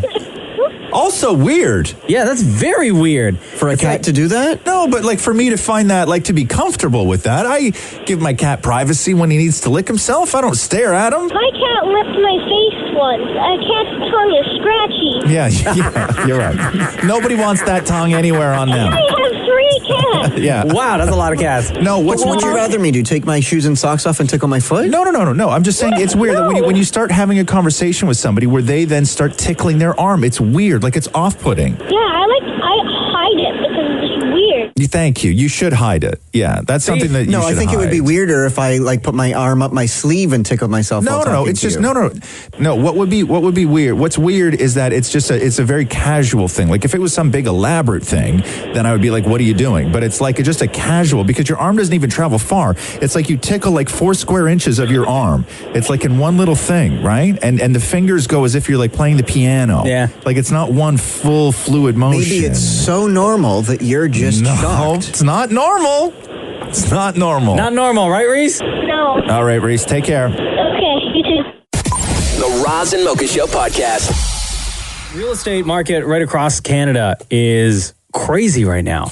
People putting up their homes for sale, and it's either taking forever to sell, or sometimes they just got to pull it off the market because their homes aren't selling. Alla Wagner in Alberta has a house that's listed for $1.7 million, and it's not selling. So what she decided to do was have a letter writing campaign where she wanted somebody to write her a letter saying why they want her house, and best letter wins, I guess. And she's looking for 65,000 letters. Woo. And to enter, you got to pay $25 just to get her letter to you. So she's hoping to recoup the cost of the $1.7 million house, but give it to somebody who then has only spent $25 for her almost $2 million house. So the house is 5,000 square feet, 45 minutes outside of Calgary, custom built, 3-bedroom, 3-bathroom, 2 half baths, in addition to a wine cellar, panoramic views of the mountains, and it includes a pond. Wow. Alla Wagner is on the phone with us. Hi, Alla. It's Roz Mocha. How are you? I'm good, thank you. How are you? Doing great. Are you tired from staying up late at night reading all the letters and emails that are coming into you from around the world? I certainly a bit am, yes. Yeah, your goal was 65,000 entries, and that is because you want to be able to donate some to charity, but also cover the cost of what the sale of the house would be. So you're looking for 65,000 entries at $25 per entry. Where are you right now? Because, correct me if I'm wrong, but if you don't get the 65,000, you won't be getting rid of the house, but everybody will get their money back, correct? Yes, it's, I created myself a full-time job. Yeah. Additional to whatever I do, actually times 3. So it's very, very complicated, but at the end, you know, I would have basically met a lot of people, new people in all kinds of ways. Their letters are becoming part of my life. How many entries do you have? That is something I will be announcing next week because since the minute that we got famous, went viral, we have a lot of mail coming in. Okay. So, Alla, originally you tried to sell your home for $1.9 million, and then you lowered the price to $1.7 million. Prior to receiving all these entries announcing what you're doing with the home and how people can get their stories to you, have you had anyone from outside of Alberta, anywhere in the world, contact you saying, listen, I'm willing to pay you what you want for your house? No, I didn't. And I believe it was poor marketing done for the home. You know, I trusted the person that took over the marketing. I believe it was poorly marketed. I like the idea of this for a couple of different reasons. One, because somebody gets a house that they paid $25 for. But if it's somebody like you who is, your heart's in the right place, you know what you're looking for, and you genuinely want to help somebody. I like the idea of giving somebody a house based on the fact that you like them. And it's interesting because you still get paid, so you're not out anything. And the people who get the house get it in a sort of deserving way because they made some sort of connection with you. I remember years ago when we sold a house, we had 2 people that came in that pretty much bid the exact same. And we based on who we were selling it to on which family we liked the most. Oh, wow. Yeah. Wow. Yeah. That's great. People have a choice of getting to know people that will be taking over a home that you build, with your care, I fully agree. So, Alla, if anyone listening right now across the country want to get their letter to you, want to get their $25 to you, how do they do that? So they have to go to my page that we have created on Facebook. It's called Write a Letter, Win a Home. In that, all the terms and conditions are there. They should read those very carefully. They should read my story to connect with me and send me a beautiful letter. The format is open, essay, beautiful poems people send, all kinds of interesting formats they choose. Before we let you go, what is your plan with all of these letters when this is all over? I was just thinking about it. Some people were saying to return, like how I'm returning their letters. I'm not returning them. I have created 2 wonderful keepsake boxes. I'm going to keep them all there. They became part of my life. Can I suggest something to you, which I think would be absolutely wonderful? Okay. If you do wind up giving this house away to somebody who wrote you a beautiful letter, and they pay $25 and they get your home, take all of those letters, put them in a giant trunk, and leave them in the house for the new homeowners. Oh, my goodness. That would be absolutely wonderful. I definitely will. Give them to them. 100%. I will. If they want them, I will definitely give them. Thank you so much for your interest, and thank you so much for the call, and thank you so much for supporting my little project here. Thank you, Alla. Thank you for joining us on the Roz and Mocha Show today. Thank you. Cheers. The Roz and Mocha Show podcast. So Al Roker is getting in a fight with the governor of Kentucky. Because the governor of Kentucky says that Americans are getting soft. So Matt Bevin, who's the governor of Kentucky, says that once they started canceling school over the cold weather, he blames that on the world becoming a collection of wusses. So here's Matt Bevin. Now we cancel school for cold. Come on now. I mean, there's no ice going with it or any snow. I mean, what happens to America? We're getting soft, and I do appreciate it's better to err on the side of being safe, and I'm being only slightly facetious. It does concern me a little bit that in America, on this and any number of other fronts, we're sending messages to our young people that if life is hard, you can curl up in the fetal position somewhere in a warm place and just wait till it stops being hard, and that just isn't reality. Just isn't. Oh, my God. Man, maybe a lot of people think he's spitting some truth, but that is a government official. But the world's most famous weatherman, Al Roker, right, had a problem with that. So here's Al Roker's response. And by the way, I just have to say, this nitwit governor in Kentucky saying that, we're weak. These are kids who are going to be in sub-zero wind chills. No, cancel school. Stop it. Adults, if they want to be out there, that's great. These are our children. I'm glad you're not a teacher. In your face, now, bro. We've had multiple days of minus 30 because that's the weather they were talking about. It was minus 30. But when he says we're getting soft, I think that there's a combination of, yes, we're getting soft, but also there's a portion of the population that is realizing that that compassion in a situation is an alternative. Because if you are in your sort of 30s to 40s, right, and have a kid, you have a parent that was most likely raised, their parents, who were either born during or lived through the Depression. So your parents couldn't complain about anything when they were kids.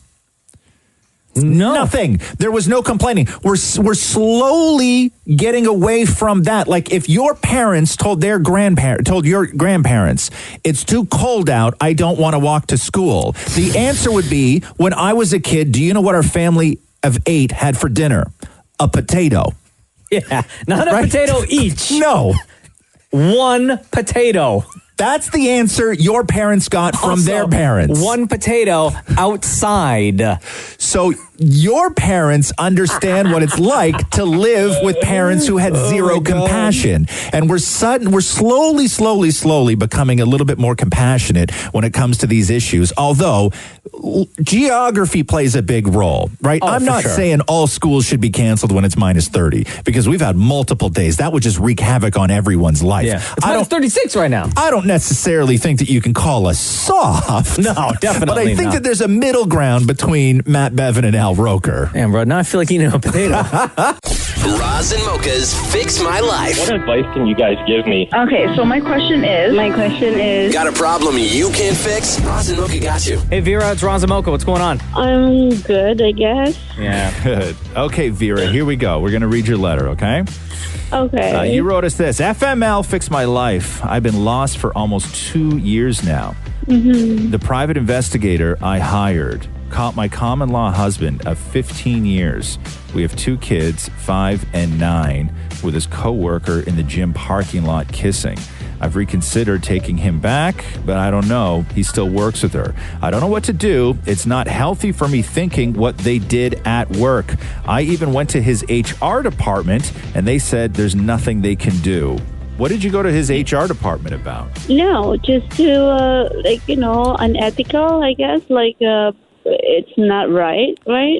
I don't know. But his work can't do anything about him cheating on you. No. Right, I know, and I Yeah. know. You were hurt, you were upset, you felt betrayed. That was one of the things that you thought of doing that might help fix the situation. You said that you, though, considered taking him back. Like, how long after you found out that he cheated on you did you eventually break up? Or have you broken up completely? No, we did not. I know there's he's changing, right? For 3 months he's been acting so weird, and I know because we've been together for 15 years, and and he's denying it, right? And then finally I said, I'm not dumb, right? I have to do something about it, even though it has it will cost me money, but I want to prove that I'm not insane. Geez, Vera, I will say this. Okay, you're with a man for a real long time. You suspect that he's cheating. He just continuously tells you that you're crazy. You go as far as to, God, when you get to the level where you're hiring a private investigator to go and see what your husband does while he's out of the house, that's extreme levels right there. But then when you do hire a private investigator and it turns out that no, you are not crazy and that your instincts were correct, and he's making out with a coworker in the parking lot, and then you feel hurt, and then you want to hurt him, and then you go as far as to call his HR department at the company that he works for to tell them about the affair. That is next level trying to hurt people on both sides. Yeah. Okay? Yeah. It's next level. And I don't know, even after 15 years, I don't know how you fully repair a relationship after you've got to the point of where you're hiring a private investigator to catch your lying, cheating husband, and then you try and get back at him by calling his work and telling his work that he's having an affair with a coworker. That is level on level on level. Mm-hmm. And what was your relationship like? Why did he cheat? You know what I mean? I'm sure you've asked yourself that question. Why did he cheat? Why did he said he's having some sexual fantasies or midlife crisis? When did the midlife crisis start? He's not even 40 back then. Does he regret doing this? Does he tell you after he got caught that he regrets it? He said he's sorry. Yeah. But I asked him to change his work, right? But he said I've been there more than 20 years, so I don't Yeah, I don't know. He can't quit his job. I mean, he's got to. What do you do for a living? Yeah. Oh, me? Yeah. I'm a nurse and I'm a teacher. But you both provide salaries, but the household needs both your incomes, I presume. My income. I hired a lawyer, right? But the lawyer told me I have to do spousal support if I separate. So you make more than he does. Yes. So you'll have to pay spousal support if you guys split up. No, I have to. 3 lawyers told me, yes. That you're going to be the one that pays. I have to pay him, yes. Yeah, exactly. Yeah, it's a tough situation. You are in a real nasty situation. There have been millions of couples that have overcome way worse than this. Trust me. Yeah. Trust me, way worse than this. You can, if you both are committed to putting something behind you, and getting rid of resentment and getting revenge out of your mind, because you have this thing in your head where you need to get revenge. And that's fine. It's normal to feel that way. But as long as you can both get past that, you can get over this. Like, you really can. You just have to both want to. And if you don't want to, does he want to? He said the girl is already moved on. But I don't know. So she dumped him? Jeez. She dumped him? Yes. Your husband's girlfriend dumped him? Yes. Okay. Vera, I don't know. Maybe counseling might help the two of you get through this and get through the emotions of everything. Yeah. I don't know if you've considered that at all. Oh, trust me, we did. Yeah. We Okay. did counseling. Yes, we were told to move on, just to let go of the past, right? For the kids, for the sake of the kids. I don't know. Like, I'm so paranoid and so jealous every time he goes to work. I know. It's hard. It's hard, but you guys got to work on that together or separately. But you have to make the decision soon whether you are going to work on this together or you're going to work on it separately. That's a decision that you have to make. We're trying now for 2 years. It's a tough situation, but if it's whether you're going to do this together or whether you're going to do this individually, that's the only question that you have to ask yourself right now. But I'm really thankful. Like, you guys are amazing. Thank you, All right, Vera. Vera, thank you so much for reaching out. Thank you, Mocha. Thank you, Roz. Bye. Roz and Mocha's Fix My Life, only on Kiss. So today is Backward Day. Oh, all right. So they say on this day, the world gets turned upside down and inside out and becomes the madness, becomes the sanity becomes the madness, and so on and so forth. So everything is Backwards Day today. And I know Dammit Maury has been in his room practicing because he suggested that he could come in and do the alphabet backwards. Something as simple as doing the alphabet backwards. Oh, God. How are you doing with it, Maura? I think we're good. Yeah? You think? I think we're okay. Okay. I mean, looking at it's one thing, but remembering it's another. What does that mean, you think that you're okay? Because I can see it Yeah. with my eyes, but then when I leave the room, whew. Okay. It goes like what? Poo. It goes like poo. All right. Done. Okay, so in order to... Can you do the alphabet backwards, Mocha? Hell no! No, I couldn't. I remember my mom did it when I was a kid, and it was the first time I ever thought my mom was smart. Because, well, no, but I never think she's dumb. But you just think of your parents as your parents. But my mom had never done anything where I went, oh, my God. My mom's the smartest person I know. And my mom can do the alphabet backwards, no problem, because I think they taught that to kids back in the day. They don't teach... Yeah, they don't When teach would that you stuff. need to know that? For Backwards Day, obviously, Maury. Duh. Okay, so more, please go ahead. We will celebrate Backwards Day. Your challenge that you put on yourself was to do the alphabet backwards. Go. Z, Y, X, Y, W. Pause. I had no idea there were 2-letter Y's in the alphabet. I said it twice, didn't I? You did. Okay. You want to try again? Yeah, duh. Okay. Oh. We're at the duh stage already. You're the one that added 2-letter Y's to the alphabet. Because it's there. Okay, go. Okay. Z, Y, X, W. Z. Okay. Z and Z may be the same letter. I think we may have to check on that. Z, Y, Confirmed. X, W. Z, Y, X, W, U, V, T, S, S, Q, R, Q.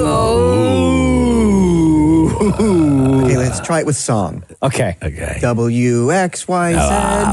No. That's going forwards, starting at W. That's just the alphabet. Yeah, at this point. you want to start at the letter Z and work your way backwards. Z, W, X, Y, Z. No. Can I tell you why this is puzzling to me more? And I'll tell you why. Please do. Because you have a wiggling toe. And let me explain the wiggling toe to you, okay? When somebody falls off a ladder and then they're like, he may never walk again. And you're lying there in the bed and then somebody realizes, oh my God, he has one wiggling toe. That gives everything else hope, because if you have one wiggling toe, you are then capable of full recovery. You can, Maury, learn this, because your wiggling toe, and I discovered this years ago, is Maury knows he's memorized all the letters in order on a keyboard. And I don't even know that. Oh, shoot. So much so that he knows the poem that does it. So, Maury, your wiggling toe is what? Quiet Aunt Zelda, Willie sits exams, every dad cares, run from Vicky, to get Betty, young Harry never uses Joe's money, I'm King, comma, oh Lloyd, stop, please. Right, okay. Damn! Wiggling toe. Now, Maury, do the alphabet backwards. Z-W-X-Y-Z. But there is hope. There is hope. Somewhere. There's hope. Yeah. The Roz and Mocha Show podcast. They say that morning people are happier overall than people who stay up late. Oh, yeah? Yeah, but when did they ask them this? In the morning? Of course, nighttime people aren't going to be happy in the morning. You're one of the rare birds, Moore, where you wake up super early on Monday to Friday, and then on Saturday and Sunday, you always sleep in until what time? Noon. Sometimes 2 in the afternoon. Yeah. And then you wake up, you have breakfast, and then go have a nap. Yeah, I would take myself to the emergency room if I ever woke up at 2 o'clock in the afternoon. Yeah. Something's wrong. Yeah. I'd be immediately put me on some sort of bone marrow list. Like something's wrong with me. I'm going to need a donor. I don't even know. I need blood. Yeah, I need blood. I need something. Sleep until 2. No, they say just because you wake up at 4 o'clock in the morning doesn't mean that you're a morning person. If you are a morning person, here's some good news for you. According to a new study, morning people are happier overall than people who are like night owls. Really? So the early risers tend to be happier than the people who stay up late at night. I think because... does it say in the article why? They also say that you have if you stay up late, if you're one of those sort of night owls, they say, according to their research, that you also have a higher risk of depression. Oh, wow. Yeah. So I don't know. I don't know why. I think that I would say this because the mornings are sort of neutral, and I enjoy, I really, really cherish the time when I'm up on a Saturday or Sunday and the rest of the world is sleeping. Mm-hmm. I love that. If I get up at a 5:30 or 6 o'clock on a Saturday morning in the summer and I have hours before the rest of the world sort of wakes up, I love that time. Where when I start thinking of the nighttime hours, everything, some of the greatest and some of the worst things that have ever happened to me in my life have happened between 11 p.m. and 2 a.m. Wow. Okay. You know what I'm saying? Yeah. Yeah. Right? That's a lot of stuff. I've had some wonderful stuff happen to me between 11 p.m. and 2 a.m. I've also had some really terrible things. Right. Between 11 p.m. and 2 p.m. But early in the morning, though, I've never had anything terrible happen to me at 6 a.m. on a Saturday. Birds are chirping in the morning, not at night. Yes. Right? It's I don't know. I feel like later in the day, you're on a time crunch. Things need to get done. You keep thinking about all these things that you need to get done before you go to bed. Right. Or shows you want to watch or catch up on or whatever. Yeah. And I feel because for me, I'm also a morning person and I like getting up early because I look ahead to my day. Okay, what needs to get done? And I will prioritize and get that stuff done nice and early. Right. So then I have the rest of the day to relax and chill. I think you're onto something there because I've never thought... Waking up at 6 o'clock on a Saturday, I've never said, oh, God, I'm going to pay for this tonight. But if I stay up until 2 o'clock when I really should be in bed, I've often thought, oh, God, you're going to pay for this tomorrow. Yeah, and you do. And you really do. There's a sort of sense of danger of staying up late. And it comes with a little tiny bit of regret. Because of the darkness, which is scary. No. Yeah. I'll tell you, when it hits me, it's once a year. When it really, really hits me, is the Monday after WrestleMania. That's not on this list, by the way. Because WrestleMania, the pay-per-view starts at 7 o'clock, right? Yeah. And it goes until midnight. Right. And my alarm goes off at 3 o'clock. So when I hit the power button on my remote to turn the television off at midnight, and I do that math in my head, I'm like, okay, I'm going to sleep for 3 hours and then get up and go to work. By the time I get here, ruined. I guess I could say the same thing about the Tony Awards. Okay, I'm going to need to know what date the Tonys are this year and what date WrestleMania is this year because we need to book some holiday time on the following Monday. The Roz and Mocha Show podcast. All right. It's one of my favorite parts of the podcast. I really love it. Hey, Mocha. Yes. Are you ready? Yeah. Let's do the news. A Roz and Mocha Show and Kiss 92.5 News Break.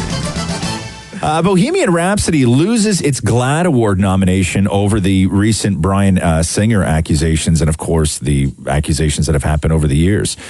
This is what GLAAD had said. Bohemian Rhapsody has been removed as a Best Original Film nominee at this year's GLAAD Media Awards following new accusations of sexual assault and misconduct against director Bryan Singer. In light of the latest allegations against director Bryan Singer, GLAAD has made the difficult decision to remove Bohemian Rhapsody from contention. Wow. Wide release category this year. This week's story in The Atlantic documenting unspeakable harms endured by young men and teenage boys brought to light a reality that cannot be ignored or even rewarded. So that's the question is, you know, the hundreds of people that worked on this movie now all have to deal with the consequences of Bryan Singer, and then they won't in turn be rewarded for a movie that really is, if there is any movie this year that was right up the GLAAD category, it was that one. It was that one. It's Freddie Mercury. Bryan Singer called the Atlantic story a homophobic smear campaign. But this is like when you were in school. Remember when like one kid would pull the fire alarm, and then everyone in your class would have to miss a recess and sit there and get a lecture from the teacher on why you shouldn't pull the fire alarm? Yeah. You know, not that it's the exact same thing, but everybody suffers because of one thing that one person did. Like, I know, geez, it's tough. This is a tough one. How do you feel about this, Maury? Did you see Bohemian Rhapsody? I loved it. I've seen it twice now. Okay. But what are your feelings of the fact that with Bryan Singer? I don't think that everybody should be penalized for for what he's doing. The movie is an incredible LGBT film. But he directed it, though. Absolutely. But why should everybody and why should the film suffer for what he did? What he did, if true, is wrong. Right. But the film is fantastic. Sure, he directed it, but what about Rami Malek? He didn't do anything wrong. What about everybody else in the film? But then there's the argument to be made for even something like Lady Gaga. When Lady Gaga did that track in 2013 with R. Kelly, should have known the years and years and years of accusations against him. Absolutely. These accusations have been around for Bryan Singer for years and years and years, and yet people still choose to work with him. That's where things sort of start to get murky. I think, honestly, and how do you else involved? They're probably like, listen, it's a paycheck for me. Yeah. Yeah, no, I get that.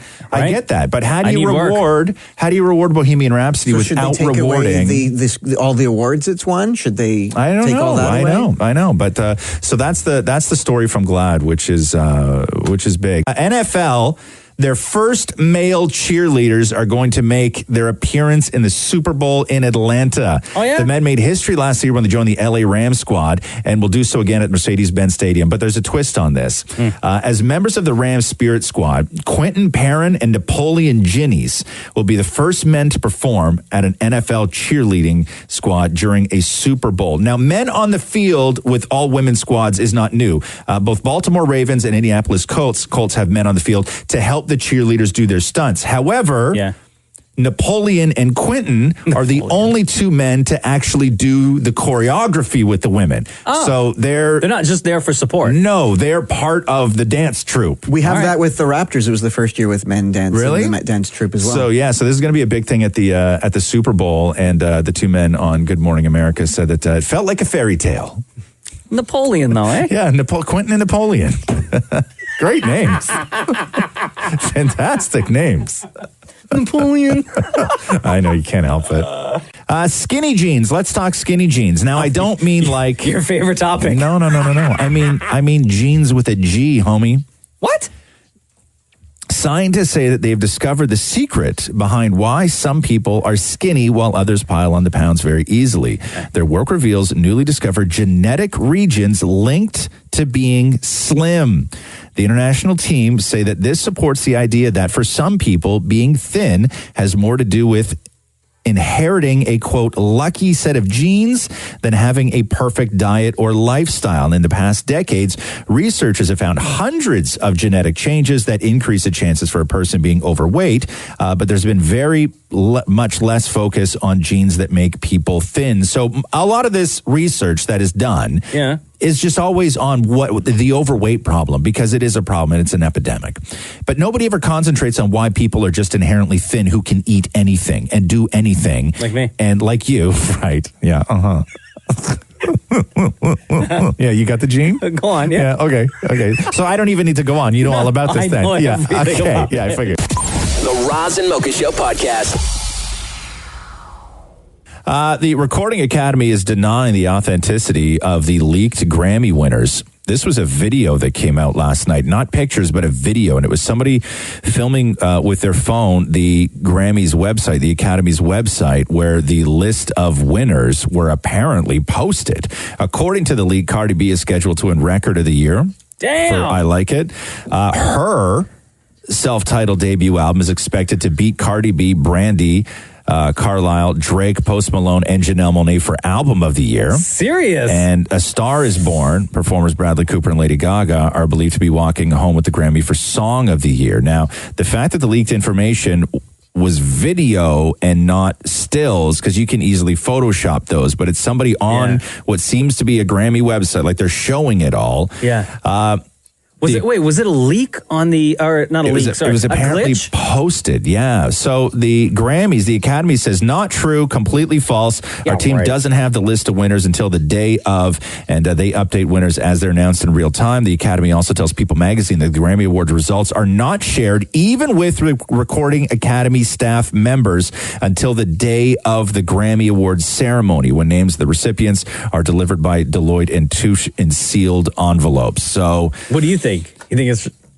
Well, I'm telling you, man, this could, because they said this a couple of years ago. There was a story a few years ago where they said that some of the Grammys winners were leaked, and it was completely off. Like it wasn't even close. But this is... Well, like, what they said happened this is here odd. is somebody went to the HTML of the website and was able to, like, for their video, spoof it where they just changed the text just to go viral, kind of thing. Well, anyway, We'll find out on Feb 10th on City TV. I'll tell you, man, if her winds up walking away with everything with Album of the Year, then people are going to lose their minds, man. Yeah. Kendall Jenner, Bella Hadid are to be subpoenaed after promoting the Fyre Festival. So much like the R. Kelly documentary on Lifetime, this Fyre Festival is now stirring up a whole bunch of new lawsuits. So the models are being subpoenaed in the wake of the Fyre Festival. According to People Magazine, the models, as well as Haley Baldwin and Emily Ratajkowski, will be called to court after promoting the festival by appearing in that super cool video that they all did down in the Bahamas on Pablo Escobar's island. And specifically, the models will be forced to reveal how much they were paid to be in the video. Yeah, I need to know that dollar amount. Awesome. Kate Hudson is ripping a report that she is using a, quote, genderless approach to raise her daughter. So she did an interview with AOL that came out last week. AOL is still a thing? Yeah. I didn't know that. And Kate had said, I think you just raise your kids individually regardless, like a genderless approach, quote unquote. That was in the January 18th. She said, we still don't know what she's going to identify as. So everybody was like, she's raising the kid genderless. And it made headlines. And then on her own social media late yesterday, Kate wrote this. Dear all my friends, fans, and others who read this, recently someone asked me something along the lines of if having and raising a girl is different from boys. My response was simple, not really. This whole clickbait tactic of saying I'm raising my daughter to be, quote, genderless is silly and frankly doesn't even make sense. I raise and will continue to raise my children, both boys and girls, to feel free to be exactly who they want to be, to feel confident in their life choices and feel loved and supported no matter what. Me saying a, quote, genderless approach was a way of refocusing the conversation in a direction that could exist outside of the female stereotype. It just felt a little antique to me. Not all girls want to be princesses. Some want to be kings, and that's fine by me. I recognize some want to take the headline earnestly as if I have some new age method of raising my kids, and I really do hate disappointing people, but I don't. I just try to raise my kids to be good people with the best tools to face the big, crazy world. And if they grow up and identify with something different than what others want to identify them as, mama is cool with that. I keep it simple because, as we all know, raising kids is anything but. Much love, Kate. So that was Kate Hudson trying to clear up that mess. Jesse Smollett, God, this story is just horrific, man. I'm sure you heard all about it yesterday. I don't want to go into too many details, but I think that you have to in order to tell the story. In Chicago the other night, he was coming out of, he just went for dinner. It was late. It was like 2 a.m. And I guess it was two guys that approached him and started kicking him, and they put a noose around his neck, and then they poured bleach on him. And the story was that one of them yelled, "This is MAGA country." And then you didn't want to jump too hard on that, because that is exactly one of those things that somebody says and then it turns out to not be true. But then the cops actually went back to Jesse in the hospital and asked him to confirm that, and they said that he in fact did confirm that. So we can now say that that's one of the things that they shouted at him. And not that long before, last week at the Fox Studios in Chicago, there was a letter sent to him that looked like something out of a movie, where they cut letters out of like magazines and they taped them all together that said, "You will die, black F word for gay person." Oh my God. And Dammit Maury talked to Chicago PD's Anthony Guglielmi to find out if they have any indication that those two instances are related. Now, is this incident tied into any other incidents, or was this completely random? Well, I think we're going to stop short of saying that. We do have an earlier incident in which the show was allegedly targeted with a letter, a threatening letter. That letter was laced with a powdery substance that turned out to be acetaminophen.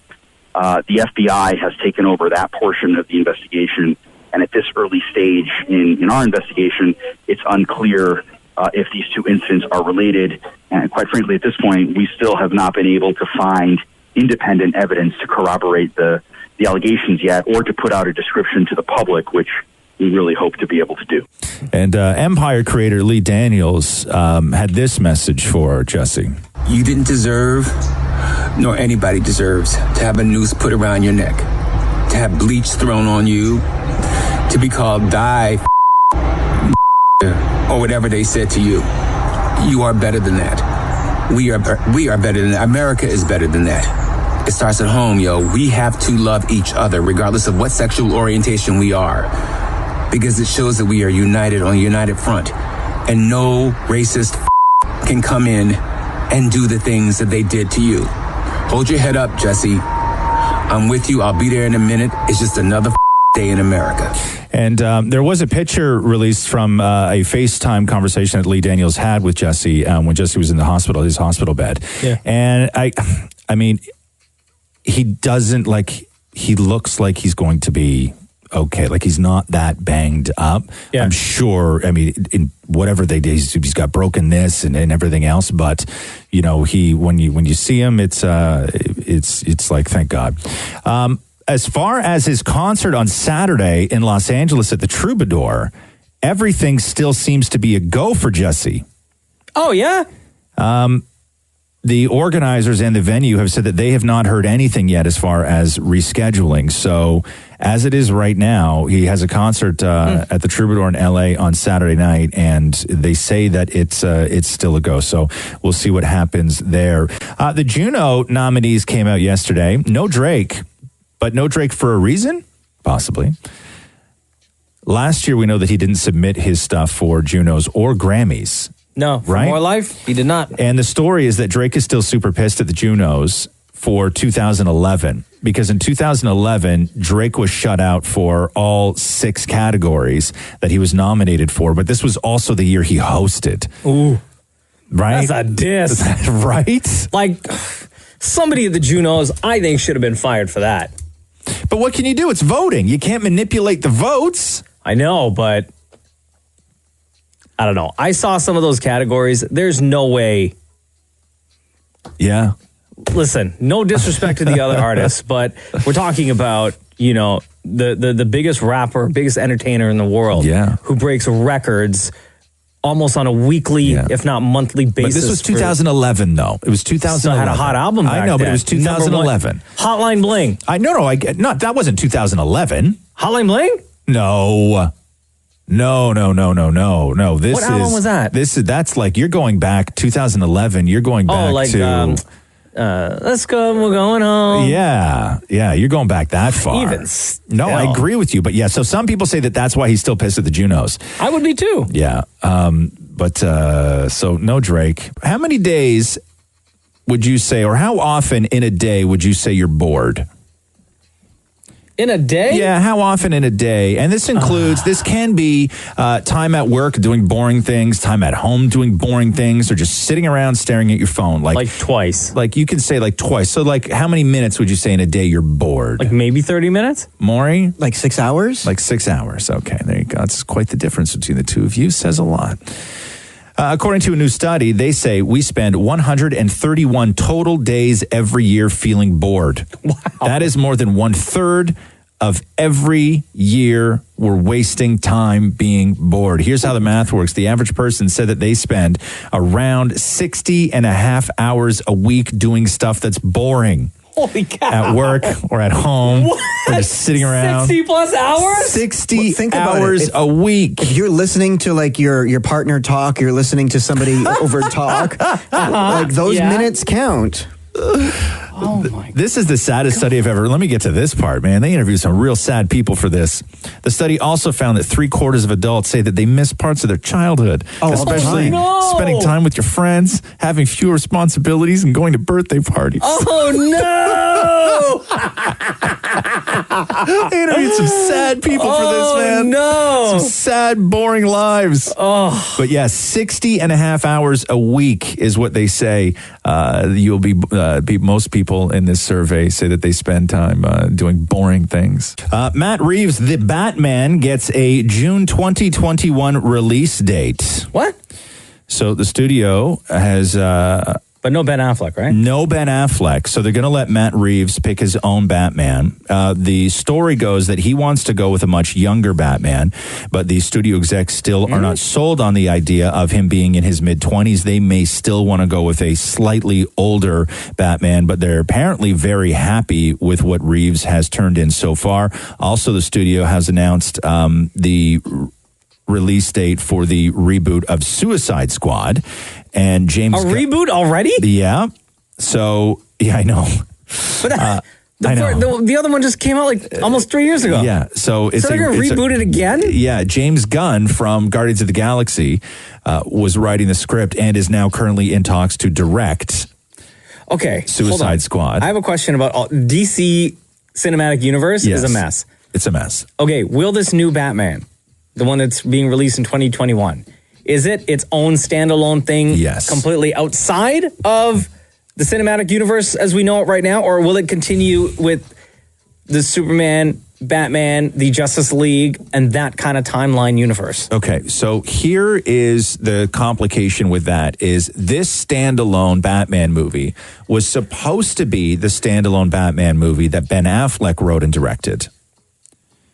Remember when they gave him a Batman movie? Yes, and then he was like, no, I don't want it. And like, then he I'm went done through now. all this stuff, and he went to rehab and everything else. Yeah. And Justice League and the Batman didn't do as well as they thought it was going to. And all of this other stuff. Right. So this was supposed to be the standalone Ben Affleck Batman movie, which, yes, then would have tied into all the other things that they had going on. But now with Reeves writing and directing and wanting to cast a much younger Batman, I can't see how this fits into the DC universe as it currently is. So then that begs the question, do they then have to find a second Batman to take over with all the Justice League storylines? Yes. Or can you use that same Batman and just make him much younger? Like he will then become like the age of the Flash. No, that's weird. That's weird. Where he wouldn't be this veteran who has already conquered the crime in Gotham and is now trying to help out the world. This Batman will be a Batman that is just starting out. Oh, God. DC, y'all got to fix yourselves, man. The Roz and Mocha Show podcast. Meghan Markle and Kate Middleton, their reported feud is getting a TLC special. What? Yes, sir. No. Yes, sir. Tuesday, Feb 5th at 10 p.m. It's called Kate v. Meghan, Princesses at War. Here's their trailer. Recently, reports of a royal rift between Meghan and Kate have hit the front pages. Meghan, if she did have a weak bridezilla moment, she wouldn't be the first bride to have experienced that. Stories emerged of drama at a bridesmaid dress fitting. The future Queen of England was in tears over what Meghan had said to her. Oh, come on. Listen, I don't believe there's a real feud, but I will tell you this. I'm going to watch on Feb 5th. The Roz and Mocha Show podcast. Hey, has anybody confirmed 100% that Ariana Grande's new tattoo reads barbecue grill? She got a Japanese tattoo. Yeah. And she posted about it, and then I guess she deleted it and said that she couldn't handle the pain. And then somebody pointed out that what she had thus far on her hand reads barbecue grill. But I'm hearing other people say it's something different. I'm like, that was a goof that it reads barbecue grill. Check on that for me. But anyway, I really hope that she did get a tattoo that reads barbecue grill, because that would be amazing. Roz and Mocha Q&A. It's that time. Our favorite time, your favorite time, a podcast exclusive. This is Ask Roz and Mocha every week on Instagram at Kiss925. We'll post a picture that simply reads Ask Roz and Mocha. Yeah. You load up that comment section. We'll go through these questions and also talk to Nadia, who asked a question this week. How are you, Nadia? Good. How are you? Doing great. Thank you for joining us on the podcast. Oh, thanks for having me. I'm so excited to talk to you guys. Love you guys. Nadia, what is your question? My question is there anything that you did as a kid or a teen that as an adult you still feel bad about? Oh, man. For example? Okay, so when I was 18, I helped a friend lie to her parents so she could spend the night with her boyfriend. And I still feel bad about that, mostly because they're nice people, but also because we almost got caught. So you feel bad for lying to your friend's parents so she could stay with her boyfriend? Wow. Yes, and it's been like 25 years ago. Oh, so how old are you now? I'm in my 40s. And when did this... Oh, my God! And this happened 25 years ago? Yeah, pretty much. Oh. Whenever I see them, I still feel this pang of guilt. Really? Yeah. I mean, I did so much lying when I was younger, but I don't really lie to my parents. I lied to women. And... Just about my age, and it was just so. It was the thing that I realize now, and if I do have any regret, because I don't really carry a lot of regret, but the thing that I am very aware now is that when I was going through a very rebellious stage, not destructive, I wasn't hurting anyone, but I was like every stereotype that you would see in an 80s movie of a young dude. Like that was me, right? And the thing that I realize now, and my parents were terrified. My parents were terrified that I was going to run off with one of these older women that I was hanging around with, and they'd never see me again. And the regret that I have, or what I'm very aware of now, and having my own kid, is that she's 9. And time goes by like that. It goes by so fast, and you realize how little time you actually have with your kids in your house. And I can't believe that I used those precious years, and for 2 of them, I put my parents through hell.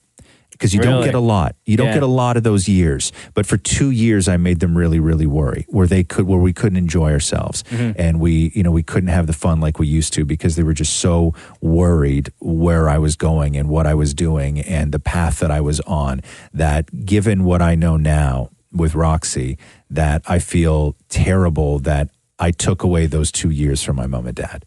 They still loved me and everything else. Like, we still did all the things, but they were really like, they were on edge every time. Really? It was my life was like, I was 13 dating 20-year-olds. Damn. Right? Oh my goodness. Yeah. Like Wow. it was crazy. And they were really worried. And then with that, a 20-year-old has friends that are 20, but a 20-year-old also has friends that are older. And so my peer group then became the young kids that I went to school with. And then when I was with her, she was 19 when we met, and some of her friends were late 20s. Oh, damn. So this was the group that I was, but none of them knew how old I was because I lied to all of them. Yeah. Is that why you're so smart now? Damn, dude. Yeah. So if I have any regret, it's that. It's taking those 2 years away from what could have been wonderful years with my mom and dad. What about you, Mocha? Have I ever told you guys the story of when I got arrested? No. I never told the story? No. What'd you get arrested for? And I had to go to court? No. I thought I told the... Do you have a record right now, or was this when you were young? I think it might have been erased. I don't think I still have a record. Okay, go. Working with a felon. Yeah, go. This is awesome. Okay, so I was 16 years old. Yeah. I just got my first job working at the Bay at Scarborough Town Center. Okay. And I went to the mall early before my shift started at 6 p.m. just so I can hang out, go have something to eat. Yeah. Walk around the mall. I walk into HMV and I steal a CD and I get caught. Yeah. Walking out the store, undercover security came, grabbed me, took me to the back of the HMV store. Right. And I had to call my mom. And this is the dead of winter. And my mom had to come to the store with my sisters, who were like super, super little, and get me. Yeah. I still went and worked at the Bay. You pulled your shift. I still pulled my shift, and I was like an hour and a half late. Wow. And I just told them that because the weather was so bad, I missed my bus, and then the bus was late, so I lied to them, so I felt terrible about that. And then I felt bad because it was the only time, because when I got home, I got in so much trouble. And it was the only time in my entire life that I saw my father cry. Oh, no. Oh, wow. Yeah. Oh, no. Because I was sitting in my bedroom, and I'll never forget, he was standing at the entrance of the door. Yeah. And he said to me, I don't know where I went wrong with you. And he closed the door, and he was crying. Oh. And I was like, oh my God. You broke your father's heart. I did. And I had to go to court, and I had to, part of my punishment was I had to like write an essay on stealing and why it's bad to steal. And the worst part is that we were going on vacation, family vacation to Florida.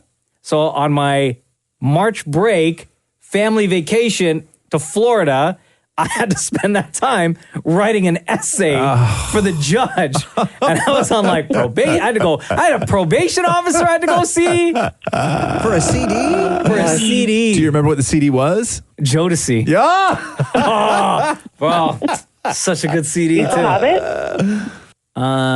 Did you ever buy it after that or no? I think I did. Yeah.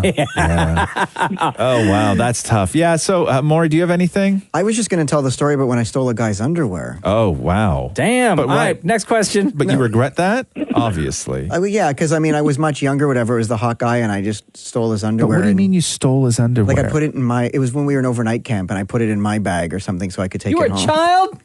I was like a teen. So you were a teen at overnight camp, and what, you rummaged through his thing, found a pair of his underpants, and put them in your bag and took them home? Yeah. What'd you do with them when they were home? Like at that point, I was like, I'll just throw them out. But like I was But you didn't. So what'd you do with them? They kept them in my underwear drawer at the back for a while. Right, yeah. Still now? Look, it's still No. lying. Oh. Still lying. Still lying, I know, right? I know. Still lying. Hey, Nadia, thanks so much. Oh, thank you guys for having me. Love your show. Oh, you're the Thank you best. for joining us. Appreciate it. All right. else we got Melissa here? asks, can we change the name of the show to the Ultimate Smooth Cool Man Show? No, you can't. I think that's directed at you, Roz. Yeah, I could be thanks. wrong. No, you can't. Gilissa Ebony writes, did your wife/partner have any weird cravings while they were pregnant? I don't think Jenna had any weird cravings. She was overly tired. Mm-hmm. That was like the biggest change. And we slept like all the time. Really? Yeah. I loved it because I'm just like the hours that we work, I'm tired early in the day. Yeah. So when I'd get home, she'd be like, I'm so tired. I think I'm going to go take a nap. I'll be like, all right, cool. Or it'd be like 7 o'clock at night. And she's like, I'm super, super tired. Are you cool if we go to bed? I'm like, hell yeah. That was the only real big change. But in terms of cravings for food, Nothing, she huh? didn't really have anything that she wouldn't normally eat. Really? Yeah. See, Did Catherine have Oh my God. We a weird always craving? tell Roxy that she's made out of ham and Swiss on a ciabatta. Because from the moment Catherine got pregnant until she had Roxy 3 times a day, she would eat ham and Swiss on a ciabatta. Yeah. It was always, and that's the only thing she ate. It's all she wanted. And that when the whole time she was making Roxy, building a human, what was fueling Catherine was ham and Swiss on ciabatta. Nice. Yeah. You know what? Actually, when you said that, Jenna, for a few times out of the ordinary, quote unquote, she was pregnant, she did have a craving, and it was a spicy chicken sandwich from Wendy's. There you go. That's exactly what it is. Yeah. Don't you wish we got pregnancy cravings? No, Maury. First of all, Maury, you pregnant would be a nightmare. Also, you do have pregnancy cravings. You eat all sorts of nonsense throughout the day. Mary asked, do you listen to your podcast and laugh at yourself? I tend not to listen to the podcast, but I have had to in the past, just when I was checking on things. And no, I don't listen to myself. What I do is I will hear things that I didn't hear either Mocha or Maury say during the show, because you're concentrating so hard on other things that I miss a lot. I miss a lot of little comments. And so I will laugh at that because I'm hearing things for the first time. But no, I don't generally... Once in a while, I'll listen. Bottle of wine, sit down with headphones on and dim the lights and listen to myself. No, like when I'm in the car driving home or whatever, I'll listen for, 20, 30 minutes at a time. Pretty much for the same reason, because when we're on the radio, we're in that moment and we don't get to experience the show the way the people who listen to our show experience it. So I try to do that a couple times. How about you, Maury? I can't, because like if I hear myself, I say to myself, I wish you said certain words deeper.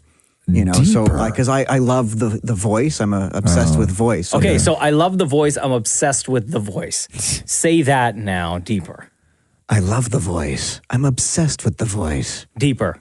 I'm in love with the voice. I'm obsessed with the voice. No, deeper. I'm in love with the voice. I'm obsessed with the voice. Roz looks bored. I'm bored. I'm going through other questions right now. John asks this. If you could have your child or future child experience something from your childhood, be it a TV show, a food item, something that isn't around anymore, or an event, like a sporting moment or world moment, what would that be and why? For example, I would like my son to experience old school G.I. Joe cartoons because I want them to watch their PSA at the end of the episode. That's how I first learned how you stop a nosebleed. Oh, geez, man. You know what? I like this question. Yeah. And I have an answer because I know that you can't do this in school anymore. And I mean, my son's only a year and a half, so he's not in school yet. Yeah. But you're not allowed to trade food. I found out. Yeah, you're not. Actually, I think I learned that from you, Roz. No you're not more allowed to trade food No more tradesies in school anymore. Yeah. And I think growing up, that was like one of my fondest memories because you link with your friends. And you're like, what'd you get for lunch? What'd you get? Okay, I have this. Do you want to trade like half of my sandwich for half of your sandwich? I have, Doritos. You have salt and vinegar. Do you want to trade a couple? Dude, there's schools that won't even allow you to bring Doritos or salt and vinegar. What? Schools have no chip policies, no junk food policies. They're all in a health thing. Yes. No. Yes, healthy snacks. So I can't send Cruz to school with like a Dr. Pepper and be like, listen, if somebody has a cherry Coke, you may want to trade that just for one day. No, also, when did you grow up? 54? A Dr. Pepper for a cherry Coke? Oh my God. What are we going to the malt shop after school? No, they still sell those now. Are you kidding me? Nobody drinks Dr. Pepper and cherry Coke. Oh my God, dude. Oh, don't even get me started I on this. love Don't Dr. even. Pepper, Dr. Pepper and is the cherry best. Coke is so good. No, you're full of it. Swear. Nobody drinks Dr. Pepper or cherry Coke. I've never seen cherry Coke. Are you serious? Dr. Pepper, yes. Everybody drinks Dr. Pepper. What do you mean everybody drinks Dr. Pepper? I've never casually seen somebody drinking a Dr. Pepper. I've been around kids and all they want. Okay, stop it right there. Yeah, you're done. All right. You're done. All right. Do they even do the anthem anymore at school? Do you still have Nintendo in your van or no? You took that out. I have Nintendo and Dr. Pepper. What do you think? Does that interest you? Do they still do the anthem at schools? Yes, they do. Canadian Do they anthem? do the morning workout? The morning workout? When I was in school, you used to have to do, they put on a tape and you'd have to do the morning calisthenics. Like what? Like jumping jacks Jumping and stuff in the jacks class? and twist and No, shouts. but I will say this, that kids are far more active in school. Like there's a far more emphasis put on just getting rid of and expelling kinetic energy. Like they understand that now. It's not just for gym. Like your homeroom teacher will always make sure that kids, are getting that energy out, getting the wiggles out. John asks, the same one that asked about this, if you can have your child experience something from your childhood, says, less serious question, build the perfect ice cream sundae for yourself. Shut up. First, I don't like ice cream. I don't like sweets. So I would have to say chips. Really? Yeah. Not even if I offered you like a Dr. Pepper flavored ice cream. Oh, God, no. Also, there's such a thing. Yeah, no, I don't like, I'm not a fan of ice cream. Vanilla ice cream, a little tiny bit of vanilla ice cream every now and then, I'm totally fine with. But I don't build a sundae. Cherry though. sauce on top, nuts, fudge sauce, crushed Oreo, crushed Kit Kat. Okay, Mocha, Here go. is mine. Yeah. Haagen-Dazs vanilla ice cream. Okay. Drizzled caramel. Chocolate chips. All right. Mini peanut butter cups. I hear you. And Score Bits. Yes. Score Bits? Yeah. What is this? What's in a Score bar? What's that taste like? That's like toffee, like caramel toffee. Yeah? Yeah. It's good? Oh my God, dude. Really, That's my ultimate I sundae. don't eat that stuff. Okay, here we go. Max asks this question. What is the longest friendship you guys have ever had? Well, I'll go. Go ahead. I'm not friends with anyone anymore from back in the day, but my longest friendship would have to be either my friend Wendy or Lauren. But you're not friends with them anymore. No, but that would be the longest. So how long were those friendships? Lauren was the longest for like 10 years. Yeah. And I guess in Wendy the same 10 years.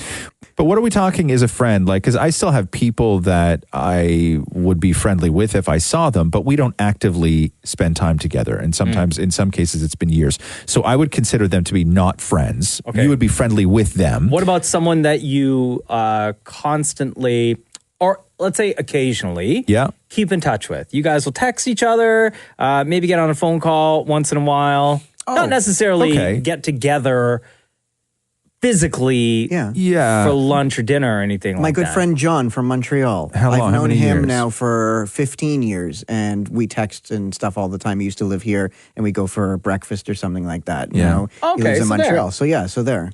I would say that my longest friendship right now, I have two friends, my buddy Frank and my buddy Carl. And I met them right before I started ET Canada. So what's that, 15 years? Yeah. So 15 years. Oh, okay. 15. And then people that I had great friends years ago, and for various reasons, we broke up. Like full split, not even casually saying hello or anything anymore. I've broken up with, I'm like a woman in that sense, where you just break up with friends. We went through, there were some things where these friendships were really, really strained. Yeah. And I realized that my life was a much better place with them not in it. And every now and then one of them reaches out and I fully ignore them. Can I tell you? Yeah.